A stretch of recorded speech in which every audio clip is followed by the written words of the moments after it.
ಓಂ ನಮೋ ಭಗವತೆ ವಾಸುದೇವಾಯ. ಓಂ ನಮೋ ಭಗವತೆ ವಾಸುದೇವಾಯ. ಓಂ ನಮೋ ಭಗವತೆ ವಾಸುದೇವಾಯ.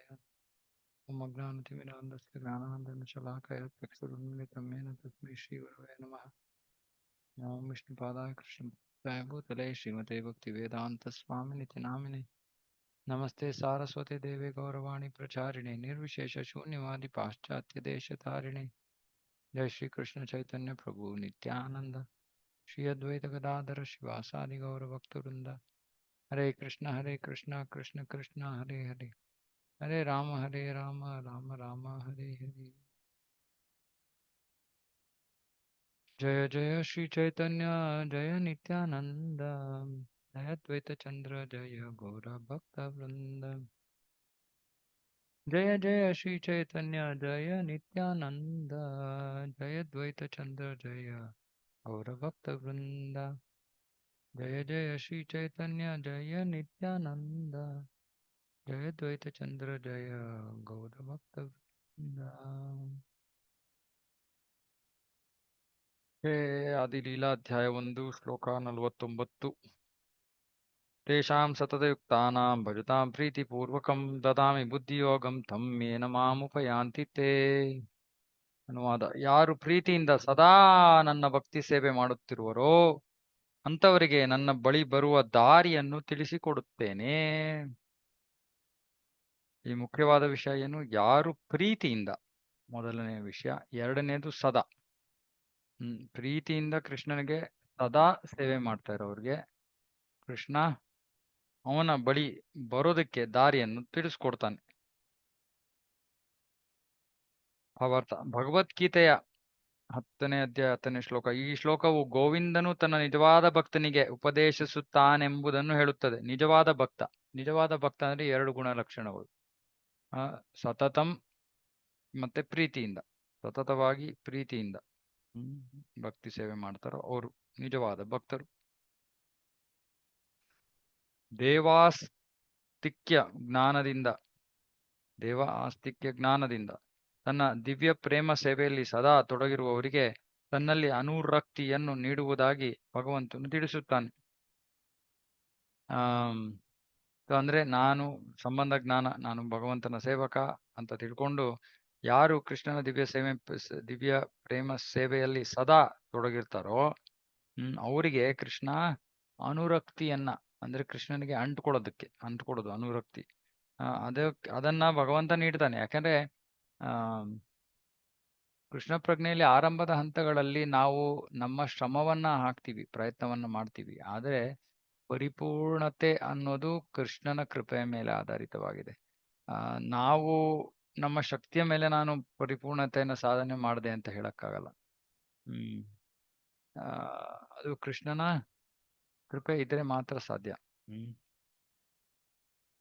ಈ ದಿವ್ಯ ಪ್ರಜ್ಞೆಯು ಜಾಗೃತವಾಗುವುದರಿಂದ ಭಕ್ತನು ಮಂತ್ರಮುಗ್ಧನಾಗಿ ತನ್ನ ನಿತ್ಯ ದಿವ್ಯ ರಸವನ್ನು ಸವಿಯುತ್ತಾನೆ. ಸೊ ಯಾವಾಗ ಈ ಹಂತವನ್ನ ಭಕ್ತ ತಲುಪ್ತಾನೋ, ಮುಗ್ಧನಾಗಿ ಅಂದ್ರೆ ತನಗೆ ಗೊತ್ತೇ ಇಲ್ಲ, ಅಂದ್ರೆ ಆ ಒಂದು ಬಾಹ್ಯ ಪ್ರಜ್ಞೆಯನ್ನ ಕಳ್ಕೊಂಡ್ಬಿಟ್ಟು ಈ ದಿವ್ಯ ರಸವನ್ನು, ನಿತ್ಯ ದಿವ್ಯ ರಸ, ಇದು ಬಹಳ ಆಳವಾದ ವಿಷಯ. ಎನಿವೆ, ಪ್ರತಿದಿನ ಅವನು ಆ ಒಂದು ಭಗವಂತನ ಪ್ರತಿ ಇರೋ ಆ ಪ್ರೇಮವನ್ನ ಅವನು ಸವಿತಾ ಇದ್ದಾನೆ, ಆಸ್ವಾದಿಸ್ತಾ ಇದ್ದಾನೆ. ಅಂತಹ ಜ್ಞಾನೋದಯವಾಗುವುದು ಭಗವಂತನ ದಿವ್ಯ ಸ್ವರೂಪಕ್ಕೆ ಭಕ್ತಿ ಸೇವೆ ಸಲ್ಲಿಸುವುದರ ಬಗೆಗೆ ಮನದಟ್ಟಾದವರಿಗೆ ಮಾತ್ರ. ಯಾರಿಗೆ ಭಗವಂತನ ದಿವ್ಯ ಸ್ವರೂಪಕ್ಕೆ ಭಕ್ತಿ ಸೇವೆ ಸಲ್ಲಿಸುವುದರ ಬಗೆಗೆ ಮನದಟ್ಟಾದವರಿಗೆ ಅಂದ್ರೆ ಅವರಿಗೆ ಸಂದೇಹ ಇಲ್ಲ. ಇದಕ್ಕೆ ವ್ಯವಸಾಯಾತ್ಮಿಕ ಬುದ್ಧಿ ಅಂತಾರೆ. ಅವರಿಗೆ ಸಂದೇಹ ಇಲ್ಲ. ಇದಕ್ಕೆ ಶುದ್ಧ ಶ್ರದ್ಧೆ ಅಂತಾನು ಕರೀತಾರೆ. 2 ತರಹದ ಶ್ರದ್ಧೆ ಇದೆ. ಒಂದು ಶುದ್ಧ ಶ್ರದ್ಧೆ, ಇನ್ನೊಂದು ಮಿಶ್ರ ಶ್ರದ್ಧೆ. ಶುದ್ಧ ಶ್ರದ್ಧೆ ಅಂದ್ರೆ ಕೃಷ್ಣನಿಗೆ ಪ್ರೀತಿಯಿಂದ ಭಕ್ತಿ ಸೇವೆ ಮಾಡೋದ್ರಿಂದ ನಾನು ಎಲ್ಲವನ್ನು ಪಡ್ಕೋತೀನಿ, ನನಗೆ ಏನು ಬೇಕೋ ಅದನ್ನ ನಾನು ಪಡ್ಕೋತೀನಿ. ಅಂದ್ರೆ ಬೇರೆ ಯಾವ ಕೆಲಸಗಳನ್ನ ಮಾಡೋ ಅವಶ್ಯಕತೆ ಇಲ್ಲ. ದೇವತೆಗಳನ್ನ ಆರಾಧನೆ ಮಾಡೋ ಅವಶ್ಯಕತೆ ಇಲ್ಲ. ಬೇರೆ ಪೂಜೆಗಳನ್ನ ಮಾಡೋ ಅವಶ್ಯಕತೆ ಇಲ್ಲ. ಈ ಒಂದು ದೃಢ ಆ ಸಂಕಲ್ಪ ಅಥವಾ ದೃಢ ಶ್ರದ್ಧೆ, ಅದು ದೃಢ ಶ್ರದ್ಧೆ. ಆರಂಭಿಕ ಹಂತದಲ್ಲಿ ನಮಗೆ ಕೋಮಲ ಶ್ರದ್ಧೆ ಇರುತ್ತೆ. ಆದರೆ ಭಕ್ತಿಯಲ್ಲಿ ಮುಂದುವರೆದಾದ್ಮೇಲೆ ನಮಗೆ ದೃಢ ಶ್ರದ್ಧೆಯನ್ನ ಬೆಳೆಸ್ಕೋಬೇಕು ನಾವು. ಈ ದೃಢ ಶ್ರದ್ಧೆ ಅಂದ್ರೆ ನನಗೆ ನಾನಿನ್ನೇನು ಮಾಡ್ಬೇಕಲ್ಲ, ನಾನು ಭಕ್ತಿ ಸೇವೆ ಮಾಡಿದ್ರೆ ಸಾಕು. ಇದು ಮನದಟ್ಟಾಗಿರುತ್ತೆ ಅಂತ ಜೀವಿಯ ಹೃದಯದಲ್ಲಿ, ಭಕ್ತರ ಹೃದಯದಲ್ಲಿ. ಅಂಥವ್ರಿಗೆ ಇಂಥ ಜ್ಞಾನೋದಯ ಆಗತ್ತೆ ಅಂದ್ರೆ ಅವ್ರ ಪ್ರಗತಿಯನ್ನ ಸಾಧಿಸೋದು. ನಾವು ಪ್ರಗತಿಯನ್ನ ಸಾಧಿಸ್ಬೇಕಂದ್ರೆ ಎಲ್ಲಕ್ಕಿಂತ ಮುಖ್ಯವಾದ ವಿಷಯ ಶ್ರದ್ಧೆ. ಯಾರು ಹೆಚ್ಚು ಪ್ರಗತಿ ಸಾಧಿಸಿದ್ದಾರೆ, ಯಾರು ಸಾಧಿಸಿಲ್ಲ ಅನ್ನೋದಕ್ಕೆ ಬೇರೆ ಯಾವ ಮಾನದಂಡ ಇಲ್ಲ. ಬೇರೆ ರೀತಿ ಅದನ್ನ ತಿಳ್ಕೊಳಕ್ಕೆ ಸಾಧ್ಯ ಇಲ್ಲ. ಸುಮ್ಮನೆ ಶ್ರದ್ಧೆ. ಅದಕ್ಕೆ ಇದು ಯಾವ ಜ್ಞಾನದ ಮೇಲೆ ಆಧಾರಿತವಾಗಿಲ್ಲ. ಇದು ಒಬ್ಬ ಜೀವಿ ಆ ಶ್ರದ್ಧೆ ಅನ್ನೋದು ಹೃದಯದಲ್ಲಿರೋದು. ಅದಕ್ಕೆ ಒಬ್ಬ ಶುದ್ಧ ಭಕ್ತನ ಚಟುವಟಿಕೆಗಳನ್ನ ನಾವು ಅನುಕರಿಸ್ಬೋದು, ಕಾಪಿ ಮಾಡ್ಬೋದು. ಅವ್ರು ಹಿಂಗ್ ಮಾಡ್ತಾ ಇದಾರೆ, ಅವ್ರು ಹಂಗ್ ಮಾಡ್ತಾ ಇದಾರೆ, ಅವರು ಈ ರೀತಿ ಅವ್ರ ಕಣ್ಣಿಂದ ನೀರು ಬರ್ತಾ ಇದೆ, ಅವ್ರು ಈ ರೀತಿ ಅದೆಲ್ಲವನ್ನ ನಾವು ಅನುಕರಿಸ್ಬೋದು. ಆದ್ರೆ ಅವರ ಹೃದಯದ ಸ್ಥಿತಿಯನ್ನ ನಾವು ಅನುಕರಿಸಕ್ ಆಗೋದಿಲ್ಲ. ಹೃದಯದ ಸ್ಥಿತಿ ಹೇಗೆ ಗೊತ್ತಾಗತ್ತೆ? ಅವರು ಭಗವಂತನ ಮೇಲೆ ಎಷ್ಟು ಶ್ರದ್ಧೆ ಇಟ್ಟಿದ್ದಾರೆ ಅದರ ಮೇಲೆ. ಅದನ್ನ ನಾವು ಅನುಕರಿಸಕ್ಕಾಗತ್ತ? ಉದಾಹರಣೆಗೆ ಭಕ್ತರು ತಮ್ಮ ನಿರ್ವಹಣೆ ಬಗ್ಗೆ ಯೋಚನೆ ಮಾಡೋದಿಲ್ಲ. ಪ್ರಸಾದ ಸಿಗ್ಲಿಲ್ಲ ಅಂದ್ರೆ ಸಿಗ್ಲಿಲ್ಲ, ಏನು ಮಾತಾಡಲ್ಲ ಅವರು. ಅಂದ್ರೆ ಇವೆಲ್ಲವನ್ನ ನಾವು, ಇದು ಅವರ ಶ್ರದ್ಧೆ, ಇದು ಹೀಗೆ ಪ್ರಕಟವಾಗ್ತಾ ಇದೆ. ನಾವು ಅದನ್ನ ಅನುಕರಿಸೋದಕ್ಕಾಗೋದಿಲ್ಲ. ಇದು ಬಹಳ ಮುಖ್ಯವಾದದ್ದು. ಅಂಥವ್ರಿಗೆ ಇಂಥ ಜ್ಞಾನೋದಯ ಭಗವಂತ ಕೊಡ್ತಾನೆ. ತಲೆ ಕೆಡಿಸ್ಕೋಬೇಕಾಗಿಲ್ಲ. ಎಷ್ಟೊಂದ್ ಜನ ತುಂಬಾ ತಲೆ ಕೆಡಿಸ್ಕೋತಾರೆ ಭಕ್ತಿಯಲ್ಲಿ. ಭಕ್ತಿಯಲ್ಲಿ ನಾವು ಯಾತಕ್ ತಲೆ ಕೆಡಿಸ್ಕೋಬೇಕು? ನಾವು ಇವಾಗ ಮಾಡ್ತಾ ಇರೋದು ಸರಿಯಾಗಿ ಮಾಡ್ತಾ ಇದೀವೋ ಇಲ್ವೋ ಅನ್ನೋದ್ರ ಬಗ್ಗೆ ತಲೆ ಕೆಡಿಸ್ಕೋಬೇಕು. ಭವಿಷ್ಯ ಏನು, ನಾನು ಹೆಂಗ್ ಪರಿಪೂರ್ಣತೆ ಸಾಧನೆ ಮಾಡ್ತೀನಿ ಅದ್ರ ಬಗ್ಗೆ ಎಲ್ಲ ತಲೆ ಕೆಡಿಸ್ಕೋಬಾರ್ದು. ಇವಾಗ ನಾನು ಮಾಡ್ಬೇಕಾಗಿರೋದು ಎಲ್ಲ ಮಾಡ್ತಾ ಇದ್ದೀನಾ, ಸರಿಯಾಗಿ ಮಾಡ್ತಾ ಇದ್ದೀನಾ, ಅಷ್ಟೇ ನಮಗ್ ಬೇಕಾಗಿರೋದು. ಭವಿಷ್ಯ ಭಗವಂತನ ಕೈನಲ್ಲಿದೆ. ಅವನು ನಮಗೆ ಇಲ್ಲಿ ಹೇಳ್ತಾ ಇರೋ ರೀತಿಯಲ್ಲಿ ದದಾಮಿ ಬುದ್ಧಿ ಹೋಗಂತಂ. ಅವನು ನಮಗೆ, ನಾವು ಶ್ರದ್ಧೆಯಿಂದ ಭಕ್ತಿ ಸೇವೆಯಲ್ಲಿ ತೊಡಗಿದ್ರೆ ಅವನು ನಮಗೆ ಮಾರ್ಗದರ್ಶನವನ್ನ ಕೊಡ್ತಾನೆ. ಅದ್ರ ಬಗ್ಗೆ ನಾವು ಚಿಂತೆ ಮಾಡ್ಬೇಕಾಗಲ್ಲ. ಪರಮಸತ್ಯನು ಸರ್ವಾಂತರ್ಯಾಮಿ, ಸರ್ವಶಕ್ತ, ಅದ್ವಿತೀಯ ಮತ್ತು ಅಲೌಕಿಕ ಇಂದ್ರಿಯ ಉಳ್ಳವನೆಂದು ಅವರಿಗೆ ಗೊತ್ತು. ಅವನು ಎಲ್ಲಾ ಸೃಷ್ಟಿಯ ಮೂಲ. ದೊಡ್ಡ ದೊಡ್ಡ ವಿಜ್ಞಾನಿಗಳು ತಮ್ಮ ತಮ್ಮ ಅಭಿಪ್ರಾಯಗಳನ್ನು ವಿನಿಮಯ ಮಾಡಿಕೊಂಡು ವೈಜ್ಞಾನಿಕ ಅಕಾಡೆಮಿಗಳಲ್ಲಿ ತಮ್ಮ ಸಂಶೋಧನೆಯ ಫಲಗಳನ್ನು ಚರ್ಚಿಸುವಂತೆ ಕೃಷ್ಣನ ಜ್ಞಾನದಲ್ಲಿ ಸದಾ ಮುಳುಗಿರ, ಕೃಷ್ಣ ಪ್ರಜ್ಞೆಯಲ್ಲಿ ತನ್ಮಯರಾದ ಅಂತಹ ಶುದ್ಧ ಭಕ್ತರು ತಮ್ಮ ತಮ್ಮ ಭಾವನೆಗಳನ್ನು ಸದಾ ಸಾಧನೆ ಸಾಕ್ಷಾತ್ಕಾರಗಳನ್ನು ವಿನಿಮಯ ಮಾಡಿಕೊಳ್ಳುತ್ತಾರೆ. ಭಕ್ತರ ಒಂದು ಭಕ್ತರ ಸಂಘ ಅಂದ್ರೆ ಇದೆ. ಭಕ್ತರು ಜೊತೆ ಬರ್ತಾರೆ, ತಮ್ಮ ತಮ್ಮ ಸಾಧನೆಗಳನ್ನ, ತಮ್ಮ ಸಾಕ್ಷಾತ್ಕಾರಗಳನ್ನ ಹಂಚ್ಕೋತಾರೆ, ಚರ್ಚೆ ಮಾಡ್ತಾರೆ, ಇನ್ನಷ್ಟು ತಿಳ್ಕೊಳಕ್ಕೆ ಪ್ರಯತ್ನ ಮಾಡ್ತಾರೆ, ಇನ್ನಷ್ಟು ಪ್ರಗತಿಯನ್ನು ಸಾಧಿಸಕ್ಕೆ ಪ್ರಯತ್ನ ಮಾಡ್ತಾರೆ. ನಮ್ಮ ಉಳಿಮಾವು ಕೇಂದ್ರದಲ್ಲಿ ಪ್ರತಿ ಸಂಜೆ ಭಕ್ತರೆಲ್ಲ ಸೇರ್ತಾರೆ. ಅಟ್ಲೀಸ್ಟ್ ಒಂದ್ ಸ್ವಲ್ಪ ಎಲ್ಲರೂ ಏನೋ ಒಂಚೂರು ಓದ್ತಾ ಇರ್ತಾರೆ, ಅದ್ರ ಬಗ್ಗೆ ಸ್ವಲ್ಪ ಚರ್ಚೆ ಮಾಡ್ತಾರೆ, ಗೊತ್ತಿಲ್ಲ ರೀ ನಮ್ದನ್ನು ಕೇಳ್ತಾರೆ ಇತ್ಯಾದಿ. ಇದು ಬೇಕಾಗಿರೋದು. ಇದನ್ನ ಮಾಡ್ಬೇಕು. ಭಕ್ತರ ಸಂಘದಲ್ಲೇ ನಾವು ಭಕ್ತರ ಜೊತೆ ಚರ್ಚೆ ಮಾಡೋದ್ರಲ್ಲೇ, ಅದರಿಂದಲೇ ನಾವು ಹೆಚ್ಚು ಜ್ಞಾನೋದಯವನ್ನ ಪಡಿತೀವಿ, ಹೆಚ್ಚು ಪರಿಶುದ್ಧತೆಯನ್ನ ಪಡ್ಕೋತೀವಿ. ನಮ್ಗೆ ಅನ್ಸುತ್ತೆ ಇಲ್ಲ ಅಂದ್ರೆ ನಾನೇ ಶ್ರೇಷ್ಠ ಭಕ್ತ ಅಂತ. ಆದ್ರೆ ಇನ್ನೊಬ್ರು ಎಷ್ಟು ಚೆನ್ನಾಗಿ ಅರ್ಥ ಮಾಡ್ಕೊಂಡಿದ್ದಾರೆ, ಎಷ್ಟು ಚೆನ್ನಾಗಿ ಅದನ್ನ ತಮ್ಮ ಜೀವನದಲ್ಲಿ ಅಳವಡಿಸ್ಕೊಂಡಿದ್ದಾರೆ ಅನ್ನೋದನ್ನ ತಿಳ್ಕೊಂಡಾದ್ಮೇಲೆ ನಮ್ಗೆ ಗೊತ್ತಾಯ್ತು, ಇಲ್ಲ ನಾನಿನ್ನು ಸಾಕಷ್ಟು ಪ್ರಗತಿ ಸಾಧಿಸ್ಬೇಕಾಗಿದೆ. ಸೊ ಇದು ಬಹಳ ಮುಖ್ಯ.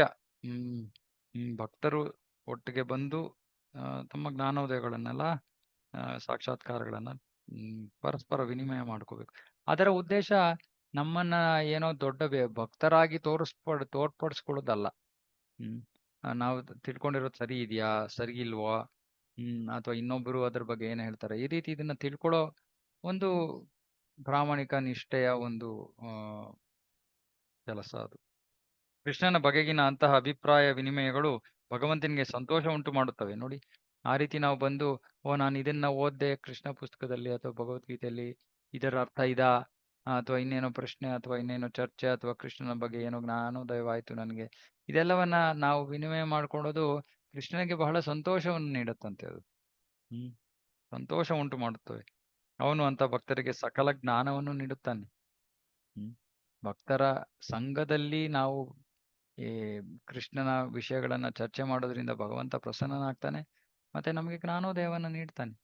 ಉದಾಹರಣೆಗೆ ಒಂದೊಂದ್ಸತಿ ನಮಗೆ ಯಾವ್ದಾದ್ರು ವಿಷಯಗಳ ಬಗ್ಗೆ ನಮಗೆ ಅಷ್ಟು ಸ್ವಲ್ಪ ಸಂದೇಹಗಳಿರುತ್ತೆ, ಅಷ್ಟು ಸ್ಪಷ್ಟವಾಗಿರೋದಿಲ್ಲ. ಹೀಗೆ ಭಕ್ತರ ಜೊತೆ ಚರ್ಚೆ ಮಾಡಕ್ಕೆ ಶುರು ಮಾಡ್ತೀವಿ, ಅಷ್ಟರೊಳಗೆ ಭಗವಂತ ಎಲ್ಲಿ ನಮ್ಗೆ ಜ್ಞಾನೋದಯ ಕೊಟ್ಬಿಡ್ತಾನೆ, ಆ ವಿಷಯ ಸ್ಪಷ್ಟವಾಗೋಗುತ್ತೆ ಮನಸ್ಸಿನಲ್ಲಿ. ಸೊ ಹೀಗೆ ಕೃಷ್ಣ ನಮ್ಗೆ ಬಹಳ ಬಹಳ ರೀತಿಗಳಲ್ಲಿ ಸಹಾಯ ಮಾಡಕ್ಕೆ ಅವನು ಸಿದ್ಧನಾಗಿದ್ದಾನೆ, ಮಾಡ್ತಾ ಇದ್ದಾನೆ. ನಾವ್ ಮಾಡ್ಬೇಕಾಗಿರೋದು ಸುಮ್ಮನೆ ಕಟ್ಟುನಿಟ್ಟಾಗಿ ಭಕ್ತಿಯ ನಿಯಮಗಳನ್ನ ಪಾಲನೆ ಮಾಡಬೇಕು. ಶ್ರದ್ಧೆಯಿಂದ ಪ್ರತಿದಿನ ಅದನ್ನ ಮಾಡ್ಕೊಂಡು ಹೋಗ್ಬೇಕು, ಅಷ್ಟೇ ನಾವು ಮಾಡ್ಬೇಕಾದ್ರೆ ಇನ್ನೇನು ಮಾಡ್ಬೇಕಾಗಿಲ್ಲ. ಹೊಸದಾದದ್ದನ್ನ ನಾವು ಏನು ಕಂಡಿಡ್ಕೋಬೇಕಾಗಿಲ್ಲ. ಸಾಮಾನ್ಯವಾಗಿ ಭಕ್ತರು ಏನೋ ಒಂದು ಹೊಸಾದ್ ಕಂಡಿಡಿಯಕ್ ಹೋಗ್ತಾ ಇರ್ತಾರೆ. ಹೊಸಾದ್ ಕಂಡಿಡಿಯೋ ಅವಶ್ಯಕತೆ ಇಲ್ಲ, ಹಳೇದ್ ಸರಿಯಾಗಿದೆ. ರೂಪಾದ್ರೆ ಏನ್ ಕೊಟ್ಟಿದಾರೋ ಅದು ಸರಿಯಾಗಿದೆ, ಅದನ್ನ ಸುಮ್ಮನೆ ಪಾಲನೆ ಮಾಡ್ಬೇಕು ನಾವು ಅಷ್ಟೇ. ಶ್ಲೋಕ 50. ಯಥಾ ಬ್ರಹ್ಮಣೆ ಭಗವಾನ್ ಸ್ವಯಂ ಭಾವಿತವಾನ್. ದೇವೋತ್ತಮ ಪರಂ ಪುರುಷನು ಸ್ವಯಂ ಭಗವಾನ್ ಬ್ರಹ್ಮನಿಗೆ ಉಪದೇಶ ನೀಡಿ ಅವನಿಗೆ ಆತ್ಮ ಸಾಕ್ಷಾತ್ಕಾರ ಉಂಟಾಗುವಂತೆ ಮಾಡಿದನು. ಭಾವಾರ್ಥ: ಯಾರು ತಮಗೆ ತಾವು ಸಹಾಯ ಮಾಡಿಕೊಳ್ಳುವರೋ ಅಂಥವರಿಗೆ ದೇವರು ಸಹಾಯ ಮಾಡುವನು ಎಂಬ ಇಂಗ್ಲಿಷ್ ಗಾದೆ ಪರಮಾರ್ಥಿಕ ಕ್ಷೇತ್ರಕ್ಕೂ ಅನ್ವಯಿಸುತ್ತದೆ. ಯಾರು ತಮಗೆ ತಾವು ಸಹಾಯ ಮಾಡಿಕೊಳ್ಳುತ್ತಾರೋ, ಅಂದ್ರೆ ಪ್ರಯತ್ನವನ್ನೇ ಮಾಡದೆ ಫಲ ಬೇಕು ಅಂದ್ರೆ ಅದು ಸಿಗೋದಿಲ್ಲ. ಸೊ ನಾವು ಪ್ರಯತ್ನವನ್ನ ಮಾಡ್ಬೇಕು, ಶ್ರಮವನ್ನ ಹಾಕಬೇಕು. ಶ್ರಮವನ್ನ ಹಾಕಿದಾಗ ನಮಗೆ ಕೃಷ್ಣನ ಕೃಪೆ ಸಿಗುತ್ತೆ. ಅದನ್ನ ಇಲ್ಲಿ ಹೇಳ್ತಾ ಇರೋದು.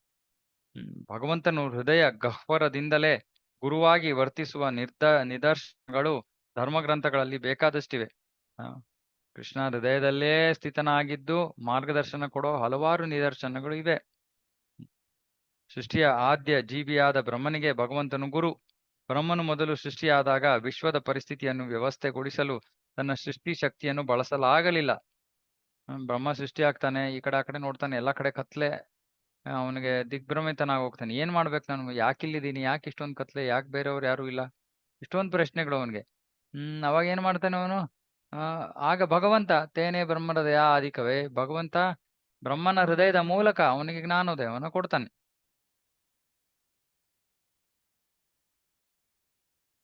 ಮೊದಲಿಗೆ ಶಬ್ದ ಮಾತ್ರ ಇತ್ತು. ಆ ಶಬ್ದವು ತಪ ಎಂಬ ಪದ. ತಪಸ್ಸು ಎನ್ನುವುದು ಆತ್ಮ ಸಾಕ್ಷಾತ್ಕಾರಕ್ಕಾಗಿ ದೇಹದಂಡನೆ ಮಾಡುವುದನ್ನು ಸೂಚಿಸುತ್ತದೆ. ಆತ್ಮ ಸಾಕ್ಷಾತ್ಕಾರಕ್ಕಾಗಿ ದೇಹದಂಡನೆ ಅಂದ್ರೆ ಭಕ್ತಿಯಲ್ಲಿ ಮುಂದುವರಿಯೋದಕ್ಕಾಗಿ ದೇಹದಂಡನೆ, ಅದು ತಪಶ್ಚರ್ಯ. ಆತ್ಮ ಸಾಕ್ಷಾತ್ಕಾರಕ್ಕೆ ದೈಹಿಕ ಸುಖವನ್ನು ತೊರೆದು ವ್ಯಕ್ತಿಯು ಸ್ವ ಇಚ್ಛೆಯಿಂದ ಎಲ್ಲಾ ಬಗೆಯ ಕಷ್ಟಗಳನ್ನು ಸ್ವೀಕರಿಸಬೇಕು. ಎಲ್ಲಾ ಬಗೆಯ ಕಷ್ಟಗಳನ್ನ ಸ್ವೀಕರಿಸಬೇಕು, ತಪಶ್ಚರ್ಯೆ. ಇದನ್ನು ತಪಸ್ಯ ಎಂದು ಕರೆಯುತ್ತಾರೆ. ಇಂದ್ರಿಯ ಸುಖಾಪೇಕ್ಷೆಯು ಎಂದಿಗೂ ಭಗವಂತನ ಸಾಕ್ಷಾತ್ಕಾರ ಮಾಡಿಕೊಳ್ಳಲಾರ. ಸುಖಾಪೇಕ್ಷೆಯು ಯಾರು ಇಂದ್ರಿಯ ಸುಖದ ಅಪೇಕ್ಷೆಯನ್ನು ಹೊಂದಿರ್ತಾರೋ ಅವರು ಯಾವತ್ತೂ ಭಗವಂತನ ಸಾಕ್ಷಾತ್ಕಾರ ಮಾಡ್ಕೊಳಕ್ ಆಗೋದಿಲ್ಲ ಅವ್ರಿಗೆ. ದಿವ್ಯ ಆಸ್ತಿಕ್ಯ ಜ್ಞಾನ ಪಡೆಯಲಾರ.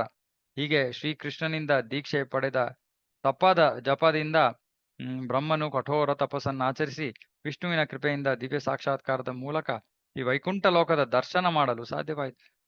ಸೊ ಇದು ದೀಕ್ಷೆ. ಅವನಿಗೆ ತಪಸ್ಸು ಮಾಡು ಅಂತ ಶಬ್ದ ಕೇಳ್ತು. ಅದು ಯಾರು ಮಾತಾಡಿದ್ದು? ಅದು ಭಗವಂತ ಮಾತಾಡಿದ್ದು. ಅದನ್ನ ಬ್ರಹ್ಮ ಸ್ವೀಕಾರ ಮಾಡ್ದ.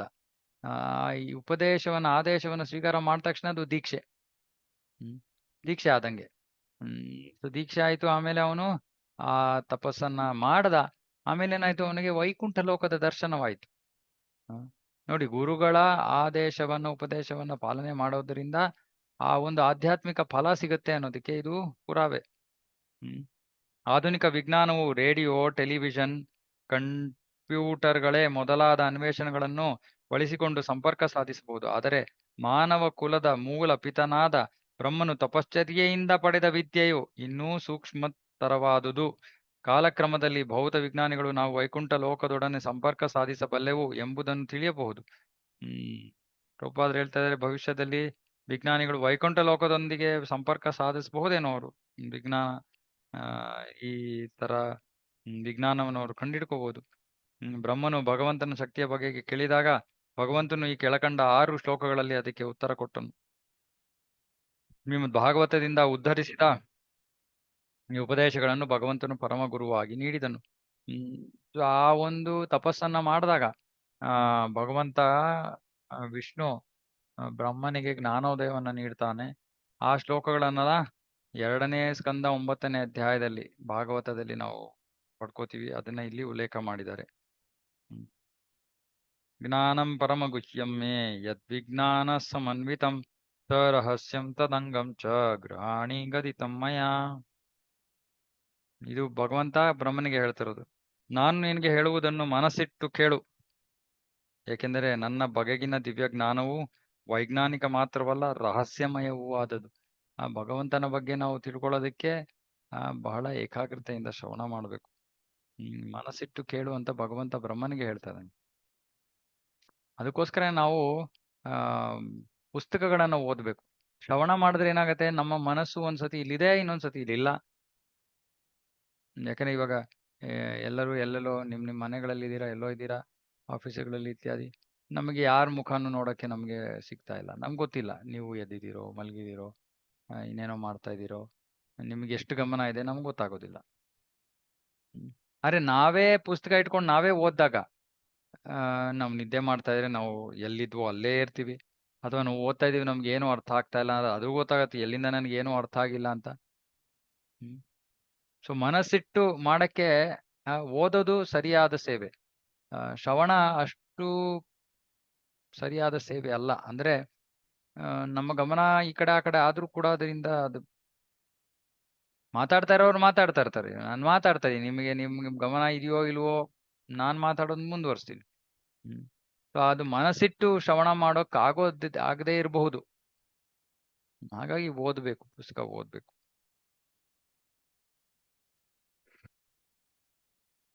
ಅಂದ್ರೆ ಕೃಷ್ಣನ ವಿಷಯ ದಿವ್ಯ ಜ್ಞಾನ, ಅದನ್ನ ನಾವು ಒಂದು ವಾಕ್ಯ ಬಿಟ್ಟುಬಿಟ್ರೆ ನಮಗೆ ಅರ್ಥವೇ ಆಗದೆ ಇರ್ಬೋದು ಏನು. ಹಾಗಾಗಿ ಮನಸ್ಸಿಟ್ಟು ಶ್ರವಣ ಓದ್ಲಿಲ್ಲ ಅಂದ್ರೆ ನಮ್ಗೆ ಗೊತ್ತಾಗಲ್ಲ. ಶ್ರೀಕೃಷ್ಣನ ದಿವ್ಯ ಜ್ಞಾನವು ಬ್ರಹ್ಮನ ನಿರಾಕಾರ ತತ್ವಕ್ಕಿಂತ ಘನವಾದದ್ದು. ಬ್ರಹ್ಮನ ಅಂದ್ರೆ ಬ್ರಹ್ಮ ಮತ್ತೆ ಬ್ರಹ್ಮನ್. ಮುಂಚೆನೂ ಹೇಳಿದ್ದೀನಿ ನಾನು. ಬ್ರಹ್ಮನ್ ಅಂದ್ರೆ ಭಗವಂತನ ದೇಹದಿಂದ ಹೊರಬರ್ತಾ ಇರೋ ಕಾಂತಿ, ಬ್ರಹ್ಮ ಜ್ಯೋತಿ. ಬ್ರಹ್ಮ ದೀರ್ಘ ಆಕಾರ, ಬ್ರಹ್ಮ ಅಂದ್ರೆ ಬ್ರಹ್ಮದೇವ. ಇಲ್ಲಿ ಬ್ರಹ್ಮನ್ನ,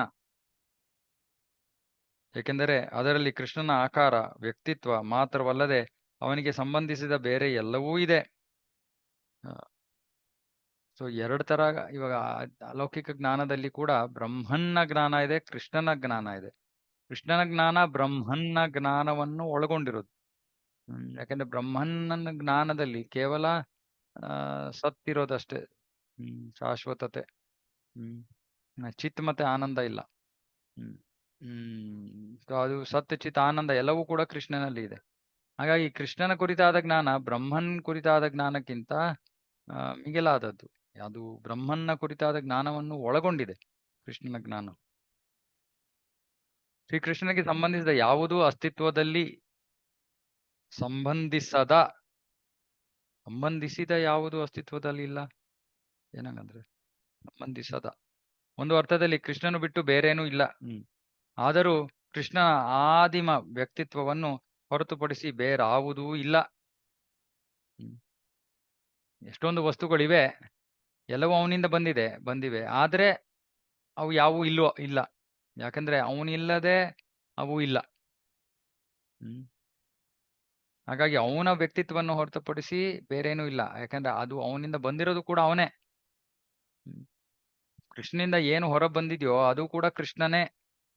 ಯಾಕಂದ್ರೆ ಎಲ್ಲವೂ ಕೃಷ್ಣನ ಶಕ್ತಿ. ಹಾಗಾಗಿ ಕೃಷ್ಣನನ್ನ ಬಿಟ್ಟು ಬೇರೆ ಏನೂ ಇಲ್ಲ ಈ ಜಗತ್ತಿನಲ್ಲಿ. ನಮಗೆ ಕಾಣಿಸ್ತಾ ಇಲ್ಲ ಅಷ್ಟೇ. ನಮ್ಗೆ ಭೌತಿಕ ವಸ್ತುಗಳು ಕಾಣ್ತಾ ಇದೆ, ಭೌತಿಕ ಶರೀರಗಳು ಕಾಣ್ತಾ ಇವೆ, ಇತ್ಯಾದಿ ಇತ್ಯಾದಿ. ಆದ್ರೆ ಎಲ್ಲವೂ ಕೂಡ ಕೃಷ್ಣ. ಯಾಕಂದ್ರೆ ಭೌತಿಕ ಶರೀರ ಆಗಿರೋದು ಯಾವುದರಿಂದ? ಪಂಚಮಹಾಭೂತ ಎಲ್ಲಿಂದ ಬಂದಿರೋದು? ಭಗವಂತನಿಂದ, ಕೃಷ್ಣನಿಂದ. ಹಾಗಾಗಿ ಯಾವುದು ಭೌತಿಕ ಜಗತ್ತಿನಲ್ಲಿ ಕೃಷ್ಣನಿಲ್ಲದೆ ಏನೂ ಇಲ್ಲ, ಎಲ್ಲವೂ ಕೃಷ್ಣನೇ.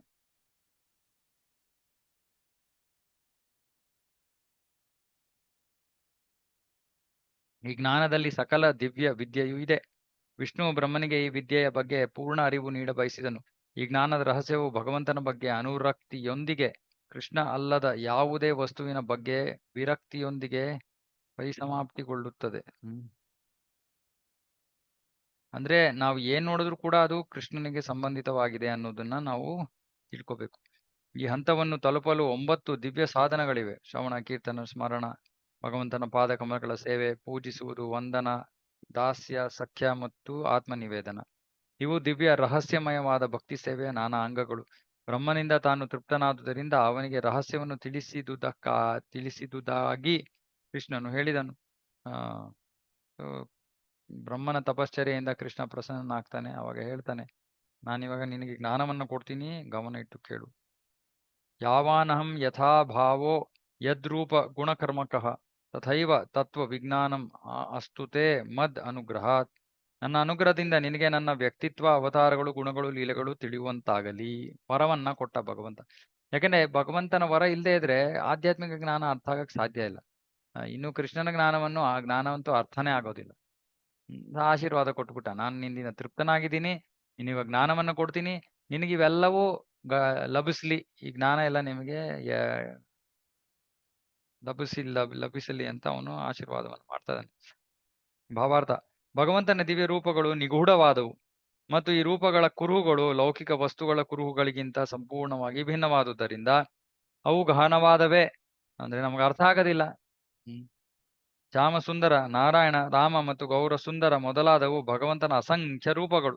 ಈ ರೂಪಗಳ ಬಣ್ಣಗಳು ಬಿಳಿ, ಕೆಂಪು, ಹಳದಿ, ಮೋಡದಂತ ಕಪ್ಪು ಮೊದಲಾದವು. ಅವನ ಗುಣಗಳೆಂದರೆ ಶುದ್ಧ ಭಕ್ತರ ಬಗ್ಗೆ ಸಹಾನುಭೂತಿಯುಳ್ಳ ಗುಣ, ಶುಷ್ಕ ಊಹಾಪೋಹಗಳಿಗೆ ನಿರಾಕಾರ ಬ್ರಹ್ಮ ಗುಣ. ಭಗವಂತನಲ್ಲಿ ಹಲವಾರು ಗುಣಗಳಿವೆ. ಅವನ ಅಸಾಧಾರಣ ಚಟುವಟಿಕೆಗಳೆಂದರೆ ಗೋವರ್ಧನ ಬೆಟ್ಟವನ್ನ ಎತ್ತುವುದು, ದ್ವಾರಕೆಯಲ್ಲಿ 16,000ಕ್ಕಿಂತ ಹೆಚ್ಚಿನ ಸಂಖ್ಯೆಯ ರಾಣಿಯರನ್ನು ವಿವಾಹವಾಗುವುದು, ಬ್ರಜದಲ್ಲಿ ಗೋಪಿಕಾ ಸ್ತ್ರೀಯರ ಜೊತೆ ರಾಸಲೀಲೆ ಮತ್ತು ಅಲ್ಲಿ ಎಷ್ಟು ಜನ ಗೋಪಿಕಾ ಸ್ತ್ರೀಯರಿದ್ದರೋ ಅಷ್ಟು ರೂಪದಲ್ಲಿ ತನ್ನನ್ನು ವಿಸ್ತರಿಸಿಕೊಂಡದ್ದು. ಇವು ಮತ್ತು ಇತರ ಅಸಂಖ್ಯಾತ ಅಸಾಧಾರಣವಾದ ಕಾರ್ಯಗಳು, ಗುಣಲಕ್ಷಣಗಳು ಎಲ್ಲವೂ ನಿಗೂಢ ತತ್ವಗಳೇ.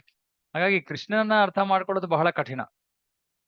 ಕೃಷ್ಣನ್ನ ಅರ್ಥ ಮಾಡ್ಕೊಳ್ಳೋದು ಕಠಿಣ. ಕೃಷ್ಣನನ್ನೇ ಅರ್ಥ ಮಾಡ್ಕೊಳ್ಳೋದು ಕಠಿಣ ಅಂದ್ರೆ ರಾಧಾರಾಣಿಯನ್ನ ಅರ್ಥ ಮಾಡ್ಕೊಳ್ಳೋದು ಇನ್ನೂ ಕಠಿಣ. ಅದಕ್ಕೆ ಕೃಷ್ಣ ಭಗವದ್ಗೀತೆಯಲ್ಲಿ ಹೇಳ್ತಾನೆ, ಜನ್ಮ ಕರ್ಮ ಚ ಮೇ ದಿವ್ಯಂ ಏವಂ ಯೋತ್ ವೇತ್ತಿ ತತ್ವತಃ. ಯಾರು ನನ್ನನ್ನ ತತ್ವತಃ ಅರ್ಥ ಮಾಡ್ಕೋತಾರೋ, ತ್ಯಕ್ವಾ ದೇಹಂ ಪುನರ್ಜನ್ಮ ನೈತಿ, ಅಂತವ್ರು ದೇಹವನ್ನ ತ್ಯಾಗ ಮಾಡಾದ್ಮೇಲೆ ಅವರು ಮತ್ತೆ ಇಲ್ಲಿಗೆ ಬರಲ್ಲ. ಯಾಕಂದ್ರೆ ಕೃಷ್ಣನ್ನ ಅರ್ಥ ಮಾಡ್ಕೊಳ್ಳೋದಷ್ಟು ಸುಲಭ ಅಲ್ಲ. ಯಾರು ಕೃಷ್ಣನ ಅರ್ಥ ಮಾಡ್ಕೋಬಹುದು, ಯಾರು ಪರಂಪರೆಯಲ್ಲಿ ಬಂದಿರೋ ಅಂತಹ ಆಚಾರ್ಯರಿಂದ ಶ್ರವಣ ಮಾಡ್ತಾರೋ ಅವರು ಅರ್ಥ ಮಾಡ್ಕೋಬಹುದು. ಅಂದ್ರೆ ಯಾವಾಗ ಅರ್ಥ ಮಾಡ್ಕೋಬಹುದು, ನಾನೇ ಎಲ್ಲರಿಗಿಂತ ಬುದ್ಧಿವಂತ, ನನಗೆ ಜಾಸ್ತಿ ಬುದ್ಧಿ ಇದೆ ಅಂತ ನಾವು ತಿಳ್ಕೊಂಡ್ರೆ ನಾವು ಅರ್ಥ ಆಗಲ್ಲ.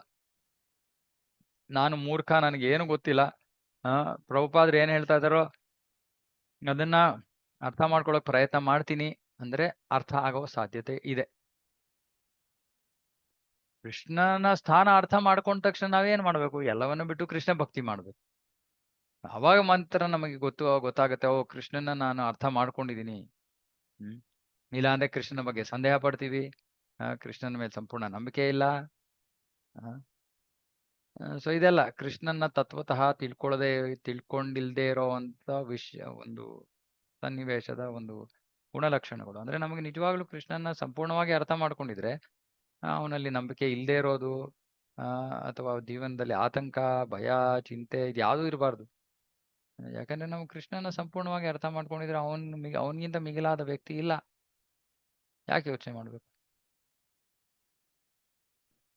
ಕೃಷ್ಣನ ಸಂಪೂರ್ಣ ಎಲ್ಲಾ ವಿಷಯ ನಿಗೂಢ. ಕೃಷ್ಣನ ವಿಷಯಗಳು ಎಷ್ಟು ನಿಗೂಢ ಅಂದ್ರೆ, ಕೃಷ್ಣನ ಸಖ್ಯ ರಸದ ತನಕ ಜನರು ಅವನನ್ನ ಅರ್ಥ ಮಾಡ್ಕೊಳ್ಳೋಕೆ ಪ್ರಯತ್ನ ಮಾಡ್ಬೋದು. ಸ್ವಲ್ಪ ವಾತ್ಸಲ್ಯವೂ ಅರ್ಥ ಆಗ್ಬೋದು, ಮಾಧುರ್ಯ ಅಂತೂ ಅರ್ಥವೇ ಆಗೋದಿಲ್ಲ. ಅದಕ್ಕೆ ಮಧ್ವ ಸಂಪ್ರದಾಯದಲ್ಲಿ ಕೂಡ ಅವರು ಮಾಧುರ್ಯ ರಸದ ಬಗ್ಗೆ ಅದನ್ನ ಸ್ವೀಕಾರ ಮಾಡೋದಿಲ್ಲ, ಅದನ್ನ ಅವರು ಮಾತಾಡೋದಿಲ್ಲ. ಯಾಕಂದ್ರೆ ಅವ್ರಿಗೆ ಪರಕೀಯ ರಸವನ್ನ ಹೇಗೆ ವರ್ಣಿಸೋದು, ಎಷ್ಟು ತುಚ್ಛವಾದದ್ದದು, ಹೇಗೆ ವರ್ಣಿಸೋದು? ಹಾಗಾಗಿ ನಿಜವಾಗಿಯೂ ನಮಗೆ ಈ ಎಲ್ಲ ಬೇರೆ ಸಂಪ್ರದಾಯಗಳಲ್ಲಿ ಸಿಗದೇ ಇರುವಂತ ವಿಷಯಗಳನ್ನ ನಮಗೆ ಈ ಬ್ರಹ್ಮ ಮಧ್ವ ಗೌಡಿಯ ಸಂಪ್ರದಾಯ ಕೊಡುತ್ತೆ. ಅದಕ್ಕೆ ಅದನ್ನ ಅಷ್ಟು ಕೇವಲವಾಗಿ ಕಾಣಬಾರ್ದು. ನಾವು ಬಹಳ ಗಂಭೀರವಾಗಿ ಭಕ್ತಿಯನ್ನ ಮಾಡ್ಬೇಕು. ಸಾಮಾನ್ಯವಾದ ಗುರಿಯ ಹಿಂದೆ ಬಿದ್ದಿಲ್ಲ ನಾವು. ನಾನ್ ಮೊನ್ನೆ ಯಾರು ಹೇಳ್ತಾ ಇದ್ದೆ, ವೈಕುಂಠಕ್ಕೆ ಹೋಗೋದು ಬಹಳ ಕಷ್ಟಕರವಾದ ವಿಷಯವೇ ಅಲ್ಲ. ನಿಜವಾಗ್ಲು ಆ ಅಂದ್ರೆ ನಾವು ಇವಾಗ ಭಕ್ತಿ ಮಾಡ್ತಾ ಇದೀವಿ, ನಾವು ಯಾವ ಪ್ರೀತಿಯನ್ನ ಬೆಳೆಸ್ಕೊಳ್ಳದೆ ಇದ್ರು ಕೂಡ ಕೃಷ್ಣನ ಪ್ರತಿ ಸುಮ್ಮನೆ ನಾವು ಜಪ ಮಾಡ್ಕೊಂಡು ಹೋಗ್ತಾ ಇದೀವಿ ಅಂತ ಇಟ್ಕೊಳ್ಳಿ, ಒಂದು ಹಂತದಲ್ಲಿ ನಾವು ಮುಕ್ತಿಯನ್ನ ಪಡ್ಕೊಂಡ್ಬಿಡ್ತೀವಿ. ಆ ಹಂತದಲ್ಲಿ ನಮಗೆ ವೈಕುಂಠದಲ್ಲಿ ನಾನು ವಿಷ್ಣುವಿನ ಸೇವೆ ಮಾಡಬೇಕು ಅಂದ್ರೆ ನಮಗೆ ಲಭ್ಯವಾಗ್ಬಿಡುತ್ತೆ. ಅಷ್ಟೊಂದು ದೊಡ್ಡ ವಿಷಯ ಅಲ್ಲ. ಯಾಕಂದ್ರೆ ನಮಗೆ ಆಗ್ಲೇ ಭಗವಂತನ ಮೇಲೆ ಗೌರವ, ಆದರ ಇವೆಲ್ಲ ಇದೆ. ಮತ್ತೆ ಸೇವಾ ಮನೋಭಾವ ಇದೆ. ಇನ್ನೇನು ಬೇಡ ನನ್ಗೆ ಜೀವನದಲ್ಲಿ, ಭಗವಂತನೇ ಬೇಕು ಅನ್ನೋ ಒಂದು ಖಚಿತತೆ, ಒಂದು ಸ್ಪಷ್ಟತೆನೂ ಇದೆ. ಸೊ ಈ ಮನೋಭಾವದಲ್ಲಿ ಯಾರು ಮೃತರಾಗಿ ವಿಷ್ಣುವಿನ ಬಗ್ಗೆ ಯೋಚನೆ ಮಾಡಿದ್ರೆ ವೈಕುಂಠ ಕೊಟ್ಟೋಗ್ಬೋದು. ಆದ್ರೆ ಕೃಷ್ಣನ ಹತ್ರ ಹೋಗೋದಷ್ಟು ಸುಲಭ ಅಲ್ಲ. ಯಾಕೆ?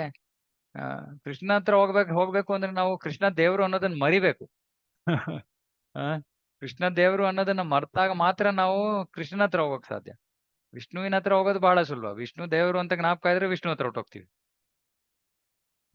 ಸೊ ಕೃಷ್ಣನ ವಿಷಯ ನಿಗೂಢವಾದದ್ದು. ಅದನ್ನ ಅರ್ಥ ಮಾಡ್ಕೊಳ್ಳೋದಕ್ಕೆ ನಮಗೆ ಬಹಳ ಅದೃಷ್ಟಶಾಲಿಗಳು ನಾವು. ಕೃಷ್ಣ ದೇವರಂತ ಮರೆಯೋದು ಆ ಹಂತಕ್ಕೆ ಹೋಗ್ತೀವಿ ನಾವು. ಇವಾಗ ಕೃಷ್ಣನ ಸ್ನೇಹಿತರು ಅವ್ರೇನ್ ಕೃಷ್ಣ ದೇವರು ಅನ್ಕೊಂಡು ಅವನ ಜೊತೆ ಆಟ ಆಡ್ತಾ ಇದಾರ? ಸೊ ಆ ಹಂತಕ್ಕೆ ಬರ್ಬೇಕು. ಇದೇ ರಾಗಾನುಗ ಭಕ್ತಿ. ಆ ಹಂತಕ್ಕೆ ಬರ್ಬೇಕು ಅಂದ್ರೆ ನಮಗೆ ಮನಸ್ಸಿನಲ್ಲಿ, ಹೃದಯದಲ್ಲಿ ಆಸೆ ಇರ್ಬೇಕು. ಓ ಕೃಷ್ಣ, ನಾನು ಗೋಲೋಕ ಬೃಂದಾವನಕ್ಕೆ ಬರ್ಬೇಕು, ನಿನಗೆ ಅಲ್ಲಿ ಸೇವೆ ಸಲ್ಲಿಸ್ಬೇಕು. ಈ ಮನೋಭಾವ ನಮ್ಮಲ್ಲಿ ಯಾವಾಗ ಹೆಚ್ಚಾಗ್ತಾ ಹೋಗ್ಬೇಕು. ದುರಾಸೆ ಇರ್ಬೇಕು. ಕೃಷ್ಣನ ಪಡ್ಕೊಳ್ಳೋಕೆ ದುರಾಸೆ ಇರ್ಬೇಕು.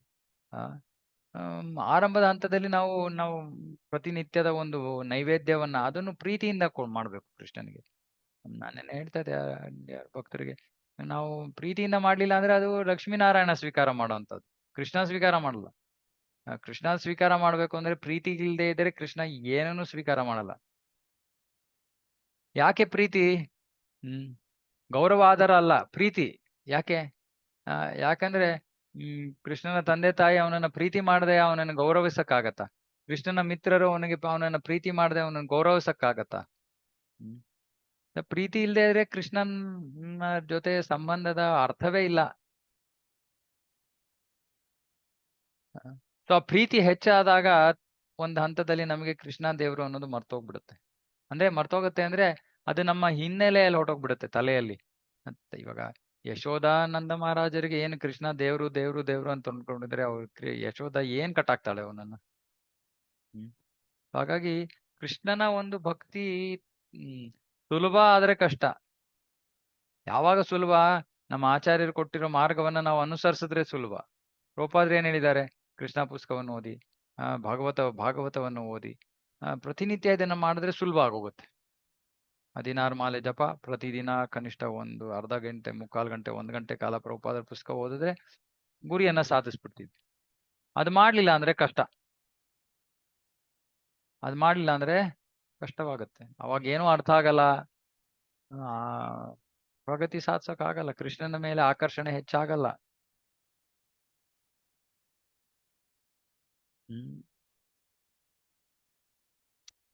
ಕೃಷ್ಣ ಎಲ್ಲಾ ವಿಷಯಗಳು ನಿಗೂಢ. ಇದರ ಒಂದು ರೂಪವನ್ನು ಭಗವದ್ಗೀತೆಯಲ್ಲಿ ತಿಳಿಸಲಾಗಿದೆ. ಗೀತೆಯನ್ನು ಜಗತ್ತಿನಾದ್ಯಂತ ಎಲ್ಲಾ ವರ್ಗದ ವಿದ್ವಾಂಸರು ಓದಿ ಪೂಜಿಸುತ್ತಾರೆ. ಎಷ್ಟು ಜನ ಪ್ರಯೋಗವಾದಿ ದಾರ್ಶನಿಕರಿದ್ದಾರೋ ಅಷ್ಟು ಬಗೆಯ ವ್ಯಾಖ್ಯಾನಗಳನ್ನು ಗೀತೆಯ ಮೇಲೆ ಬರೆದಿದ್ದಾರೆ. ಜನರಿಗೆ ಅರ್ಥ ಆಗಿಲ್ಲ. ಸೊ ಅವರಿಗೆ ಮನಸ್ಸಿಗೆ ಅವ್ರಿಗೇನ್ ಅರ್ಥ ಆಯ್ತೋ ಅದನ್ನ ಆಧರಿಸಿ ಒಂದು ವ್ಯಾಖ್ಯಾನ, ಇನ್ನೊಬ್ಬರಿಗೆ ಇನ್ನೇನೋ ಅನ್ನಿಸ್ತು ಅದನ್ನು ಉದ್ಧರಿಸಿ ಇನ್ನೊಂದು ವ್ಯಾಖ್ಯಾನ. ಈ ಗಹನ ತತ್ವಗಳು ಬ್ರಹ್ಮನಿಗೆ ಅವರೋಹ ಪ್ರಕ್ರಿಯೆಯಿಂದ ಬಂದವು, ಆರೋಹ ಪ್ರಕ್ರಿಯೆಯಿಂದ ಅಲ್ಲ. ಅವರೋಹ ಅಂದ್ರೆ ಮೇಲಿಂದ ಕೆಳಗಡೆ ಬಂತು ಬ್ರಹ್ಮನಿಗೆ. ನಾವೇನ್ ಮಾಡ್ತಾ ಇದೀವಿ? ಮೇಲೆ ಯಾರು ಇಲ್ಲ, ನಾನೇ, ನನ್ನಿಂದಾನೇ ಪ್ರಾರಂಭ, ನಂದೇ ಅರ್ಥ, ನಂದೇ ತಿಳುವಳಿಕೆ. ಅರ್ಥ ಆಗಲ್ಲ. ಭಗವಂತನ ಅನುಗ್ರಹ ಬ್ರಹ್ಮನಂತಹ ಭಕ್ತರಿಗೆ ಇಳಿದು ಬರುತ್ತದೆ. ಬ್ರಹ್ಮನಿಂದ ನಾರದರಿಗೆ, ನಾರದಿಂದ ವ್ಯಾಸರಿಗೆ, ವ್ಯಾಸದೇವರಿಂದ ಶುಕದೇವರಿಗೆ, ಹೀಗೆ ಪರಂಪರಾಗತವಾಗಿ ಇಳಿದು ಬಂದಿತು. ನಾವು ನಮ್ಮ ಲೌಕಿಕ ಪ್ರಯತ್ನಗಳಿಂದ ಭಗವಂತನ ರಹಸ್ಯಗಳನ್ನು ಕಂಡುಹಿಡಿಯಲಾಗದು. ಅವು ಅವನ ಕೃಪೆಯಿಂದ ಯೋಗ್ಯರಾದ ಭಕ್ತರಿಗೆ ಮಾತ್ರ ಅರುಹಲ್ಪಡುತ್ತವೆ. ಆ ಕೃಷ್ಣನ ಕೃಪೆ ನಮಗೆ ಭಗವದ್ಗೀತಾ ಭಾಗವತ ಇದರಲ್ಲಿ ಯಾವ್ದಾದ್ರು ವಿಷಯಗಳ ಬಗ್ಗೆ ಏನಾದ್ರೂ ಅರ್ಥವಾಗ್ತಾ ಇದೆ ಅಂದ್ರೆ ಅದು ಸುಮ್ಮನೆ ಕೃಷ್ಣನ ಕೃಪೆ. ಯಾರು ಅಹಂಕಾರ ಪಡೋ ಕಾರಣವೇ ಇಲ್ಲ. ಯಾಕಂದ್ರೆ ಅದು ನಮ್ಮ ಸಾಮರ್ಥ್ಯ ಅಲ್ಲ, ಕೃಷ್ಣನ ಕೃಪೆ.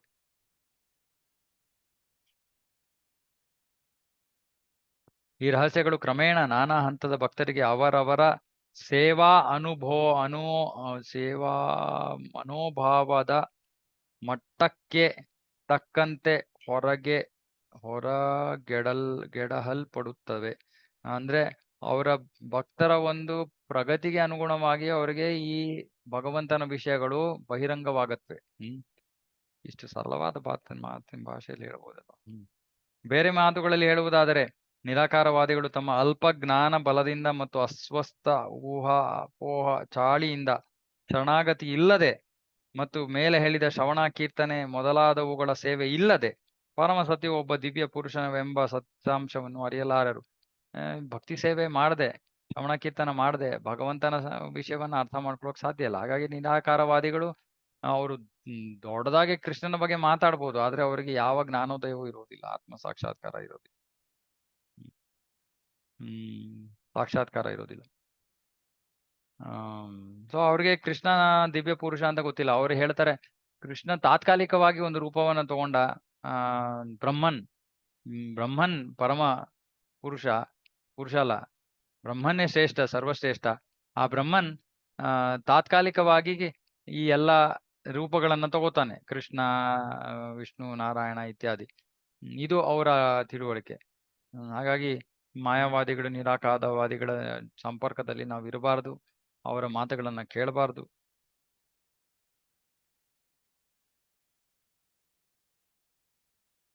ಐಹಿಕ ವಸ್ತುಗಳ ಸೋಂಕೆ ಇಲ್ಲದ ನಿಗೂಢವೂ ದಿವ್ಯವೂ ಆದ ಅವನ ನೆಲೆಯನ್ನು ನಿರಾಕಾರವಾದಿಗಳು ಪ್ರವೇಶಿಸಲಾರರು. ಭಗವಂತನ ಈ ರಹಸ್ಯವನ್ನು ಅರಿತಾಗ ಸಾಮಾನ್ಯ ಆಧ್ಯಾತ್ಮಿಕವಾದಿಗಳ ನಿರಾಕಾರ ತತ್ವವನ್ನು ತೊಲಗಿಸುತ್ತದೆ. ಸಾಮಾನ್ಯ ಅಧ್ಯಾತ್ಮವಾದಿಗಳು ಕೇವಲ ಲೌಕಿಕ ನೆಲೆಯಿಂದ ಆಧ್ಯಾತ್ಮಿಕ ನೆಲೆಗೆ ಪ್ರವೇಶಿಸ ಬಯಸುತ್ತಾರೆ ಅಷ್ಟೇ. ಆದ್ರೆ ಅದು ಸಾಧ್ಯ ಇಲ್ಲ. ಕೃಷ್ಣನ ಭಕ್ತರು ಮಾತ್ರ ಕೃಷ್ಣನ ದಿವ್ಯ ಧಾಮವನ್ನು ಪ್ರವೇಶಿಸಕ್ಕೆ ಸಾಧ್ಯ. ಯಾಕಂದ್ರೆ ಕೃಷ್ಣನ ಬಗ್ಗೆ ಅರ್ಥ ಮಾಡ್ಕೊಳ್ಳದೆ, ಕೃಷ್ಣನ ಮೇಲೆ ಪ್ರೀತಿ ಬೆಳೆಯದೆ ಗೋಲೋಕ ವೃಂದಾವನವನ್ನ ನಾವು ಪ್ರವೇಶ ಮಾಡಕ್ಕೆ ಆಗೋದಿಲ್ಲ. ಹಾಗಾಗಿ ಈ ಪುಸ್ತಕಗಳನ್ನು ಓದೋದು ಬಹಳ ಬಹಳ ಮುಖ್ಯ. ಪ್ರಭುಪಾದರು ಕೊಟ್ಟಿರೋ ಈ ಪುಸ್ತಕಗಳನ್ನ ನಾವು ಓದಿಲ್ಲ ಅಂದ್ರೆ ಆಧ್ಯಾತ್ಮಿಕ ಕೃಷ್ಣನ ಲೋಕಕ್ಕೆ ಹೋಗೋ ಸಾಧ್ಯತೆಗಳು ಬಹಳ ಕಡಿಮೆ ಆಗೋಗುತ್ತೆ. ಹಾಗಾಗಿ ಶ್ರವಣ ಓದೋದು ಇದು ನಮಗೆ ಬಹಳ ಬಹಳ ಮುಖ್ಯ.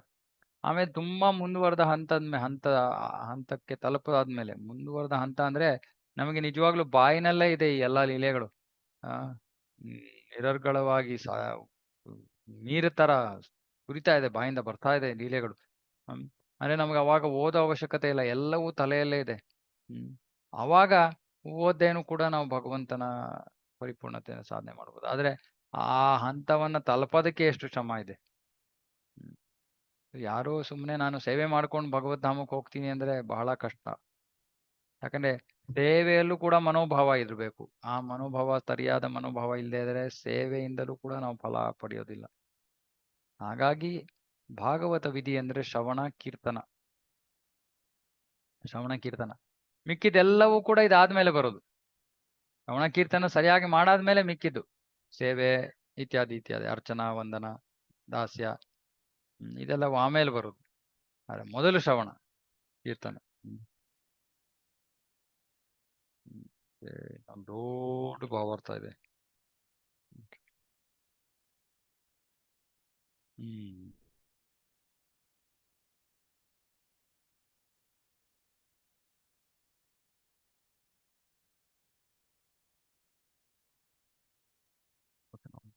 ಅಹಮೇವಾಸಮೇವಾಗ್ರೆ ನಾನ್ಯದ್ಯತ್ಸದ್ ಅಸತ್ಪರಂ ಪಶ್ಚಾದಹಂ ಯದ್ ಏತಚ್ಚ ಯೋ ವಸಿಷ್ಯೇತ ಸೋಸ್ಮ್ಯಹಂ. ಸೃಷ್ಟಿಗೆ ಮುಂಚೆ ಕೇವಲ ನಾನು ಇದ್ದೆ, ಬೇರೆ ವ್ಯಕ್ತಿಯೂ ಇರಲಿಲ್ಲ. ಸ್ಥೂಲ, ಸೂಕ್ಷ್ಮ ಅಥವಾ ಆದಿಮವಾದದ್ದು ಯಾವುದೂ ಇರಲಿಲ್ಲ. ಸೃಷ್ಟಿಯ ಅನಂತರ ನಾನು ಮಾತ್ರ ಎಲ್ಲದರಲ್ಲೂ ಇರುತ್ತೇನೆ. ಪ್ರಳಯದ ಅನಂತರ ನಾನೇ ಶಾಶ್ವತವಾಗಿ ಉಳಿತೇನೆ. ಕೃಷ್ಣ ಹೇಳ್ತಾ ಇದ್ದಾನೆ ಬೇರೆ ಏನೂ ಇಲ್ಲವೇ ಇಲ್ಲ. ಸೃಷ್ಟಿಗೆ ಮುಂಚೆ ನಾನಿದ್ದೆ, ಸೃಷ್ಟಿ ಆದ್ಮೇಲೂ ನಾನೇ ಇರ್ತೀನಿ, ಸೃಷ್ಟಿ ನಾಶ ಆದ್ಮೇಲೂ ಕೂಡ ನಾನೇ ಉಳಿತೀನಿ, ಇನ್ನೇನೂ ಇಲ್ಲ. ಹಾಗಾಗಿ ನಾನು ಎಲ್ಲವೂ ನಾನೇ. ಭಾವಾರ್ಥ ಅಹಂ ಎಂದರೆ ನಾನು. ಅಹಂ ನಾನು ಎಂದು ಹೇಳುತ್ತಿರುವವನಿಗೆ ತನ್ನದೇ ಆದ ವ್ಯಕ್ತಿತ್ವವಿರಬೇಕು. ಪ್ರಭುಪಾದರಿಲ್ಲಿ ಹೇಗೆ ಇಲ್ಲಿ ಇದು ಪುರುಷನನ್ನ ಸೂಚಿಸ್ತಾ ಇದೆ. ಅಹಂ ಅಹಂ ಅಂತ ಯಾರು ಹೇಳ್ತಾ ಇರೋದು? ಯಾರಿಗೆ ಒಂದು ವ್ಯಕ್ತಿತ್ವ ಇದೆಯೋ ಅವನು ಹೇಳ್ತಾನೆ ಅಹಂ ನಾನು ಅಂತ. ವ್ಯಕ್ತಿತ್ವ ಇಲ್ಲದೆ ಇರೋ ಶಕ್ತಿ ಹೇಳುತ್ತಾ ನಾನು ಅಂತ ಇಲ್ಲ. ಹಾಗಾಗಿ ಆ ವ್ಯಕ್ತಿ ಮಾತಾಡ್ತಾ ಇದ್ದಾನೆ, ಅವನು ತನ್ನ ಬಗ್ಗೆ ಮಾತಾಡ್ಕೋತಾ ಇದ್ದಾನೆ ನಾನು. ಮಾಯಾವಾದಿಗಳು ಈ ಅಹಂ ಎಂಬ ಪದಕ್ಕೆ ನಿರಾಕಾರ ಬ್ರಹ್ಮ ಎಂದು ಅರ್ಥ ಕೊಡುತ್ತಾರೆ. ಏನು ಹುಚ್ಚುತನ! ಕೃಷ್ಣ ನಾನು ಅಂತ ಹೇಳ್ತಾ ಇದ್ದಾನೆ, ಅವ್ರು ಹೇಳ್ತಾರೆ ಇಲ್ಲ ಇದು ನಿರಾಕಾರ. ಎಲ್ಲಿನ ನಿರಾಕಾರ? ಕೃಷ್ಣ ತನ್ನ ಬಗ್ಗೆ ಮಾತಾಡ್ಕೋತಾ ಇದ್ದಾನೆ. ಮಾಯಾವಾದಿಗಳಿಗೆ ತಮ್ಮ ವ್ಯಾಕರಣ ಜ್ಞಾನದ ಬಗೆಗೆ ಹೆಮ್ಮೆ. ಆದರೆ ನಿಜವಾದ ವ್ಯಾಕರಣ ಜ್ಞಾನವಿರುವ ಯಾವುದೇ ವ್ಯಕ್ತಿಗಾದರೂ ಅಹಂ ಎಂದರೆ ನಾನು ಮತ್ತು ನಾನು ಎನ್ನುವುದು ಒಬ್ಬ ಸಾಕಾರ ವ್ಯಕ್ತಿಯನ್ನು ಸೂಚಿಸುತ್ತದೆ ಎಂದು ಅರ್ಥವಾಗುತ್ತದೆ. ನಮ್ಮಂತ ಬುದ್ಧಿ ಇಲ್ಲದೆ ಇರೋರು ಕೂಡ ಅರ್ಥ ಆಗತ್ತೆ. ದೊಡ್ಡ ಪಂಡಿತರಾಗೋ ಅವಶ್ಯಕತೆ ಇದೆ ಅದಕ್ಕೆ. ಆದ್ದರಿಂದ ಭಗವಂತನು ಬ್ರಹ್ಮನ ಜೊತೆ ಮಾತನಾಡಬೇಕಾದರೆ ತನ್ನ ದಿವ್ಯ ರೂಪವನ್ನು ಹೇಳುವಾಗ ಅಹಂ ಎಂಬ ಮಾತನ್ನು ಬಳಸುತ್ತಾನೆ. ಅಹಂ ಎಂಬ ಪದಕ್ಕೆ ನಿರ್ದಿಷ್ಟ ಅರ್ಥವಿದೆ. ಅದು ಮನ ಬಂದಂತೆ ಅರ್ಥೈಸುವಂತಹ ಸ್ಪಷ್ಟ ಪದವಲ್ಲ. ಕೃಷ್ಣನು ಅಹಂ ಎಂದು ಹೇಳಿದಾಗ ಅದು ಭಗವಂತನನ್ನು ನಿರ್ದೇಶಿಸುತ್ತಿದೆ ಹೊರತು ಬೇರೇನನ್ನೂ ಅಲ್ಲ. ಸೃಷ್ಟಿಗೆ ಮುಂಚೆ ಮತ್ತು ಅದು ನಾಶವಾದ ಮೇಲೆ ಪರಮಪುರುಷ ಮತ್ತು ಅವನ ಸಹಚರರು ಮಾತ್ರ ಇರುತ್ತಾರೆ. ಭೌತ ವಸ್ತುಗಳೇ ಇರುವುದಿಲ್ಲ. ಹೀಗೆಂದು ವೈದಿಕ ಸಾಹಿತ್ಯದಲ್ಲಿ ಖಚಿತವಾಗಿ ಹೇಳಲಾಗಿದೆ. ವಾಸುದೇವೋ ವಾ ಇದಂ ಅಗ್ರ ಆಸೀನ್ ನ ಬ್ರಹ್ಮ ನ ಚ ಶಂಕರ. ಈ ಮಂತ್ರದ ಅರ್ಥವೇನೆಂದರೆ ಸೃಷ್ಟಿಗೆ ಮುಂಚೆ ಬ್ರಹ್ಮನಾಗಲಿ ಶಿವನಾಗಲಿ ಇರಲಿಲ್ಲ, ವಿಷ್ಣು ಮಾತ್ರ ಇದ್ದನು. ವಿಷ್ಣು ತನ್ನ ಧಾಮವಾದ ವೈಕುಂಠದಲ್ಲಿ ಇದ್ದಾನೆ. ಆಧ್ಯಾತ್ಮಿಕ ಆಕಾಶದಲ್ಲಿ ಅಸಂಖ್ಯಾತ ವೈಕುಂಠ ಲೋಕಗಳಿವೆ. ಪ್ರತಿಯೊಂದು ಲೋಕದಲ್ಲೂ ವಿಷ್ಣು ತನ್ನ ಭಕ್ತರೊಂದಿಗೆ ಸಕಲ ಸಾಧನ ಸಂಪತ್ತಿನೊಂದಿಗೆ ನೆಲೆಸಿದ್ದಾನೆ. ಸೃಷ್ಟಿಯು ಕಾಲಕಾಲಕ್ಕೆ ನಾಶವಾದರೂ ಎಂದೆಂದಿಗೂ ನಾಶವಾಗದ ಇನ್ನೊಂದು ಧಾಮವಿದೆ ಎಂದು ಭಗವದ್ಗೀತೆಯಲ್ಲಿ ಹೇಳಲಾಗಿದೆ. ಸೃಷ್ಟಿ ಎಂದರೆ ಭೌತ ಸೃಷ್ಟಿ ಎಂದಾಗುತ್ತದೆ. ಯಾಕೆಂದ್ರೆ ಆಧ್ಯಾತ್ಮಿಕ ಜಗತ್ತು ಶಾಶ್ವತವಾದದ್ದು. ಯಾಕೆಂದ್ರೆ ಆಧ್ಯಾತ್ಮಿಕ ಲೋಕದಲ್ಲಿ ಪ್ರತಿಯೊಂದು ಶಾಶ್ವತವಾಗಿರುತ್ತದೆ. ಅಲ್ಲಿ ಸೃಷ್ಟಿಯಾಗಲಿ ಲಯವಾಗಲಿ ಇಲ್ಲ. ಭೌತ ಜಗತ್ತಿನ ಸೃಷ್ಟಿಗೆ ಮುಂಚೆ ತನ್ನ ಸಮಸ್ತ ದಿವ್ಯ ಸಂಪತ್ತಿನೊಂದಿಗೆ ಸಕಲ ಶಕ್ತಿ, ಸಕಲ ಐಶ್ವರ್ಯ, ಸಕಲ ಸೌಂದರ್ಯ, ಸಕಲ ಜ್ಞಾನ, ಸಕಲ ಪ್ರಸಿದ್ಧಿ ಮತ್ತು ಸಕಲ ವೈರಾಗ್ಯದೊಂದಿಗೆ ತಾನು ಇದ್ದುದಾಗಿ ಭಗವಂತ ತಿಳಿಸುತ್ತಾನೆ. ಭಗವಂತ ಎಲ್ಲ ಹೇಳ್ತಾನೆ ಅದಕ್ಕಿಂತ ಮುಂಚೆ ನಾನಿದ್ದೆ. ಹೇಗೆ? ಷಡೈಶ್ವರ್ಯ ಪೂರ್ಣ, ಎಲ್ಲ ಐಶ್ವರ್ಯಗಳಿಂದ ತುಂಬಿರುವಂತಹ ನಾನಿದ್ದೆ. ವ್ಯಕ್ತಿಯು ರಾಜನನ್ನು ನೆನೆದೊಡನೆ ಅವನ ಕಾರ್ಯದರ್ಶಿಗಳು, ಮಂತ್ರಿಗಳು, ಸೇನಾಪತಿಗಳು, ಅರಮನೆಗಳು ಮೊದಲಾದವೆಲ್ಲ ಅವನಿಗೆ ತಂತಾನೆ ನೆನಪಿಗೆ ಬರುತ್ತವೆ. ನೋಡಿ, ನಾವು ರಾಜನ ಬಗ್ಗೆ ಯೋಚನೆ ಮಾಡಿದಾಗ ಅವನ ಎಲ್ಲವೂ ಕೂಡ ನಮಗೆ ಯೋಚನೆ ಬರೋ ರೀತಿಯಲ್ಲಿ ನಾವು ಕೃಷ್ಣ ಅಂತ ಪದವನ್ನ ನಾಮವನ್ನ ತಗೊಂಡ ತಕ್ಷಣ ಕೃಷ್ಣನ ಎಲ್ಲವೂ ಕೂಡ ನಮ್ಮ ಮನಸ್ಸಿಗೆ ಬರಬೇಕು. ಇದು ಜಪ ಪ್ರಕ್ರಿಯೆ ಪೂರ್ಣತೆ ಅಂದ್ರೆ ಕೃಷ್ಣ ಹರೇ ಕೃಷ್ಣ ಅಂದ ತಕ್ಷಣ ಹರೇ ಅಂದ ತಕ್ಷಣ ರಾಧಾರಾಣಿ, ಕೃಷ್ಣ ಅಂದ ತಕ್ಷಣ ಕೃಷ್ಣ, ಅವರಿಬ್ಬರ ವಿಷಯಗಳು ನಮ್ಮ ಮನಸ್ಸಿಗೆ ಸುಮ್ಮನೆ ಸಹಜವಾಗಿ ಬರಬೇಕು. ಹೇಗೆ ಯಾರಾದ್ರೂ ಒಬ್ಬ ವ್ಯಕ್ತಿಯ ಬಗ್ಗೆ ನಾವು ಹೆಸರನ್ನ ತಗೊಂಡ ತಕ್ಷಣ ಆ ವ್ಯಕ್ತಿಯ ರೂಪ ಮನಸ್ಸಿಗೆ ಬರುತ್ತೆ, ಆ ವ್ಯಕ್ತಿಯ ಗುಣಗಳು ಬರುತ್ತೆ, ಆ ವ್ಯಕ್ತಿಯ ಕೆಲಸಗಳು ಬರುತ್ತವೆ, ಸಹಜ. ಇದಕ್ಕೇನು ನಾವು ಕಷ್ಟಪಡ್ಬೇಕಾಗಿಲ್ಲ ಅಲ್ವಾ?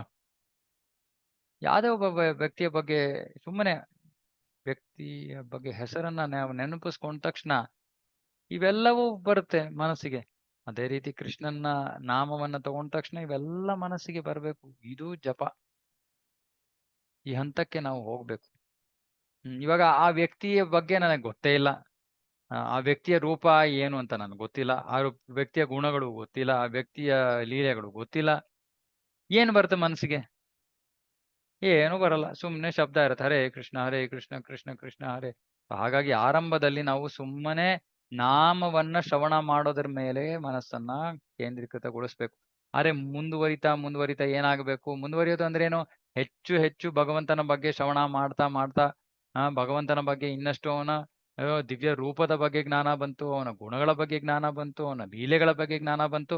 ಅವಾಗ ಕೃಷ್ಣ ಅಂದ ತಕ್ಷಣ ಟಕ್ ಅಂತ ಇವೆಲ್ಲ ಬರ್ಬೇಕು ಮನಸ್ಸಿನಲ್ಲಿ, ಪಿಕ್ಚರ್ ತರ. ಆಗ ನಾವು ಸಾಧನೆಯನ್ನ ಸರಿಯಾಗಿ ಮಾಡ್ತಾ ಇದ್ದೀವಿ ಅಂತ ಅರ್ಥ. ಅರೆ ಕೃತಕವಾಗಿ ನಾವು ಇದನ್ನ ನೆನಪಿಸ್ಕೊಳ್ಳೋ ಪ್ರಯತ್ನ ಮಾಡಬಾರ್ದು. ಆಟೋಮ್ಯಾಟಿಕ್ ಆಗಿ ಬರ್ಬೇಕು. ಅಂದ್ರೆ ಅದು ಹೇಳಿದ ತಕ್ಷಣ ನಾವು ಮನಸ್ಸು ಒಟ್ಟೋಗ್ಬಿಟ್ಟಿದೆ. ಆಗ್ಲೇ ಹರೇ ಕೃಷ್ಣ ಮಹಾಮಂತ್ರದಿಂದ ಎಲ್ಲೋ ಹೋಗಿ ಯಾವ್ದೋ ಲೀಲೆ ಮನಸ್ಸಿಗೆ ಬಂದ್ಬಿಟ್ಟಿದೆ. ಯಾವ್ದೋ ಕೃಷ್ಣನ ಯಾವ್ದೋ ದಿವ್ಯ ರೂಪ ಬಂತು, ಕೃಷ್ಣನ ಗುಣಗಳು ಜ್ಞಾಪಕಕ್ಕೆ ಬಂದು ಇದಾಗ್ಬೇಕಾಗಿರೋದು. ಹ್ಮ್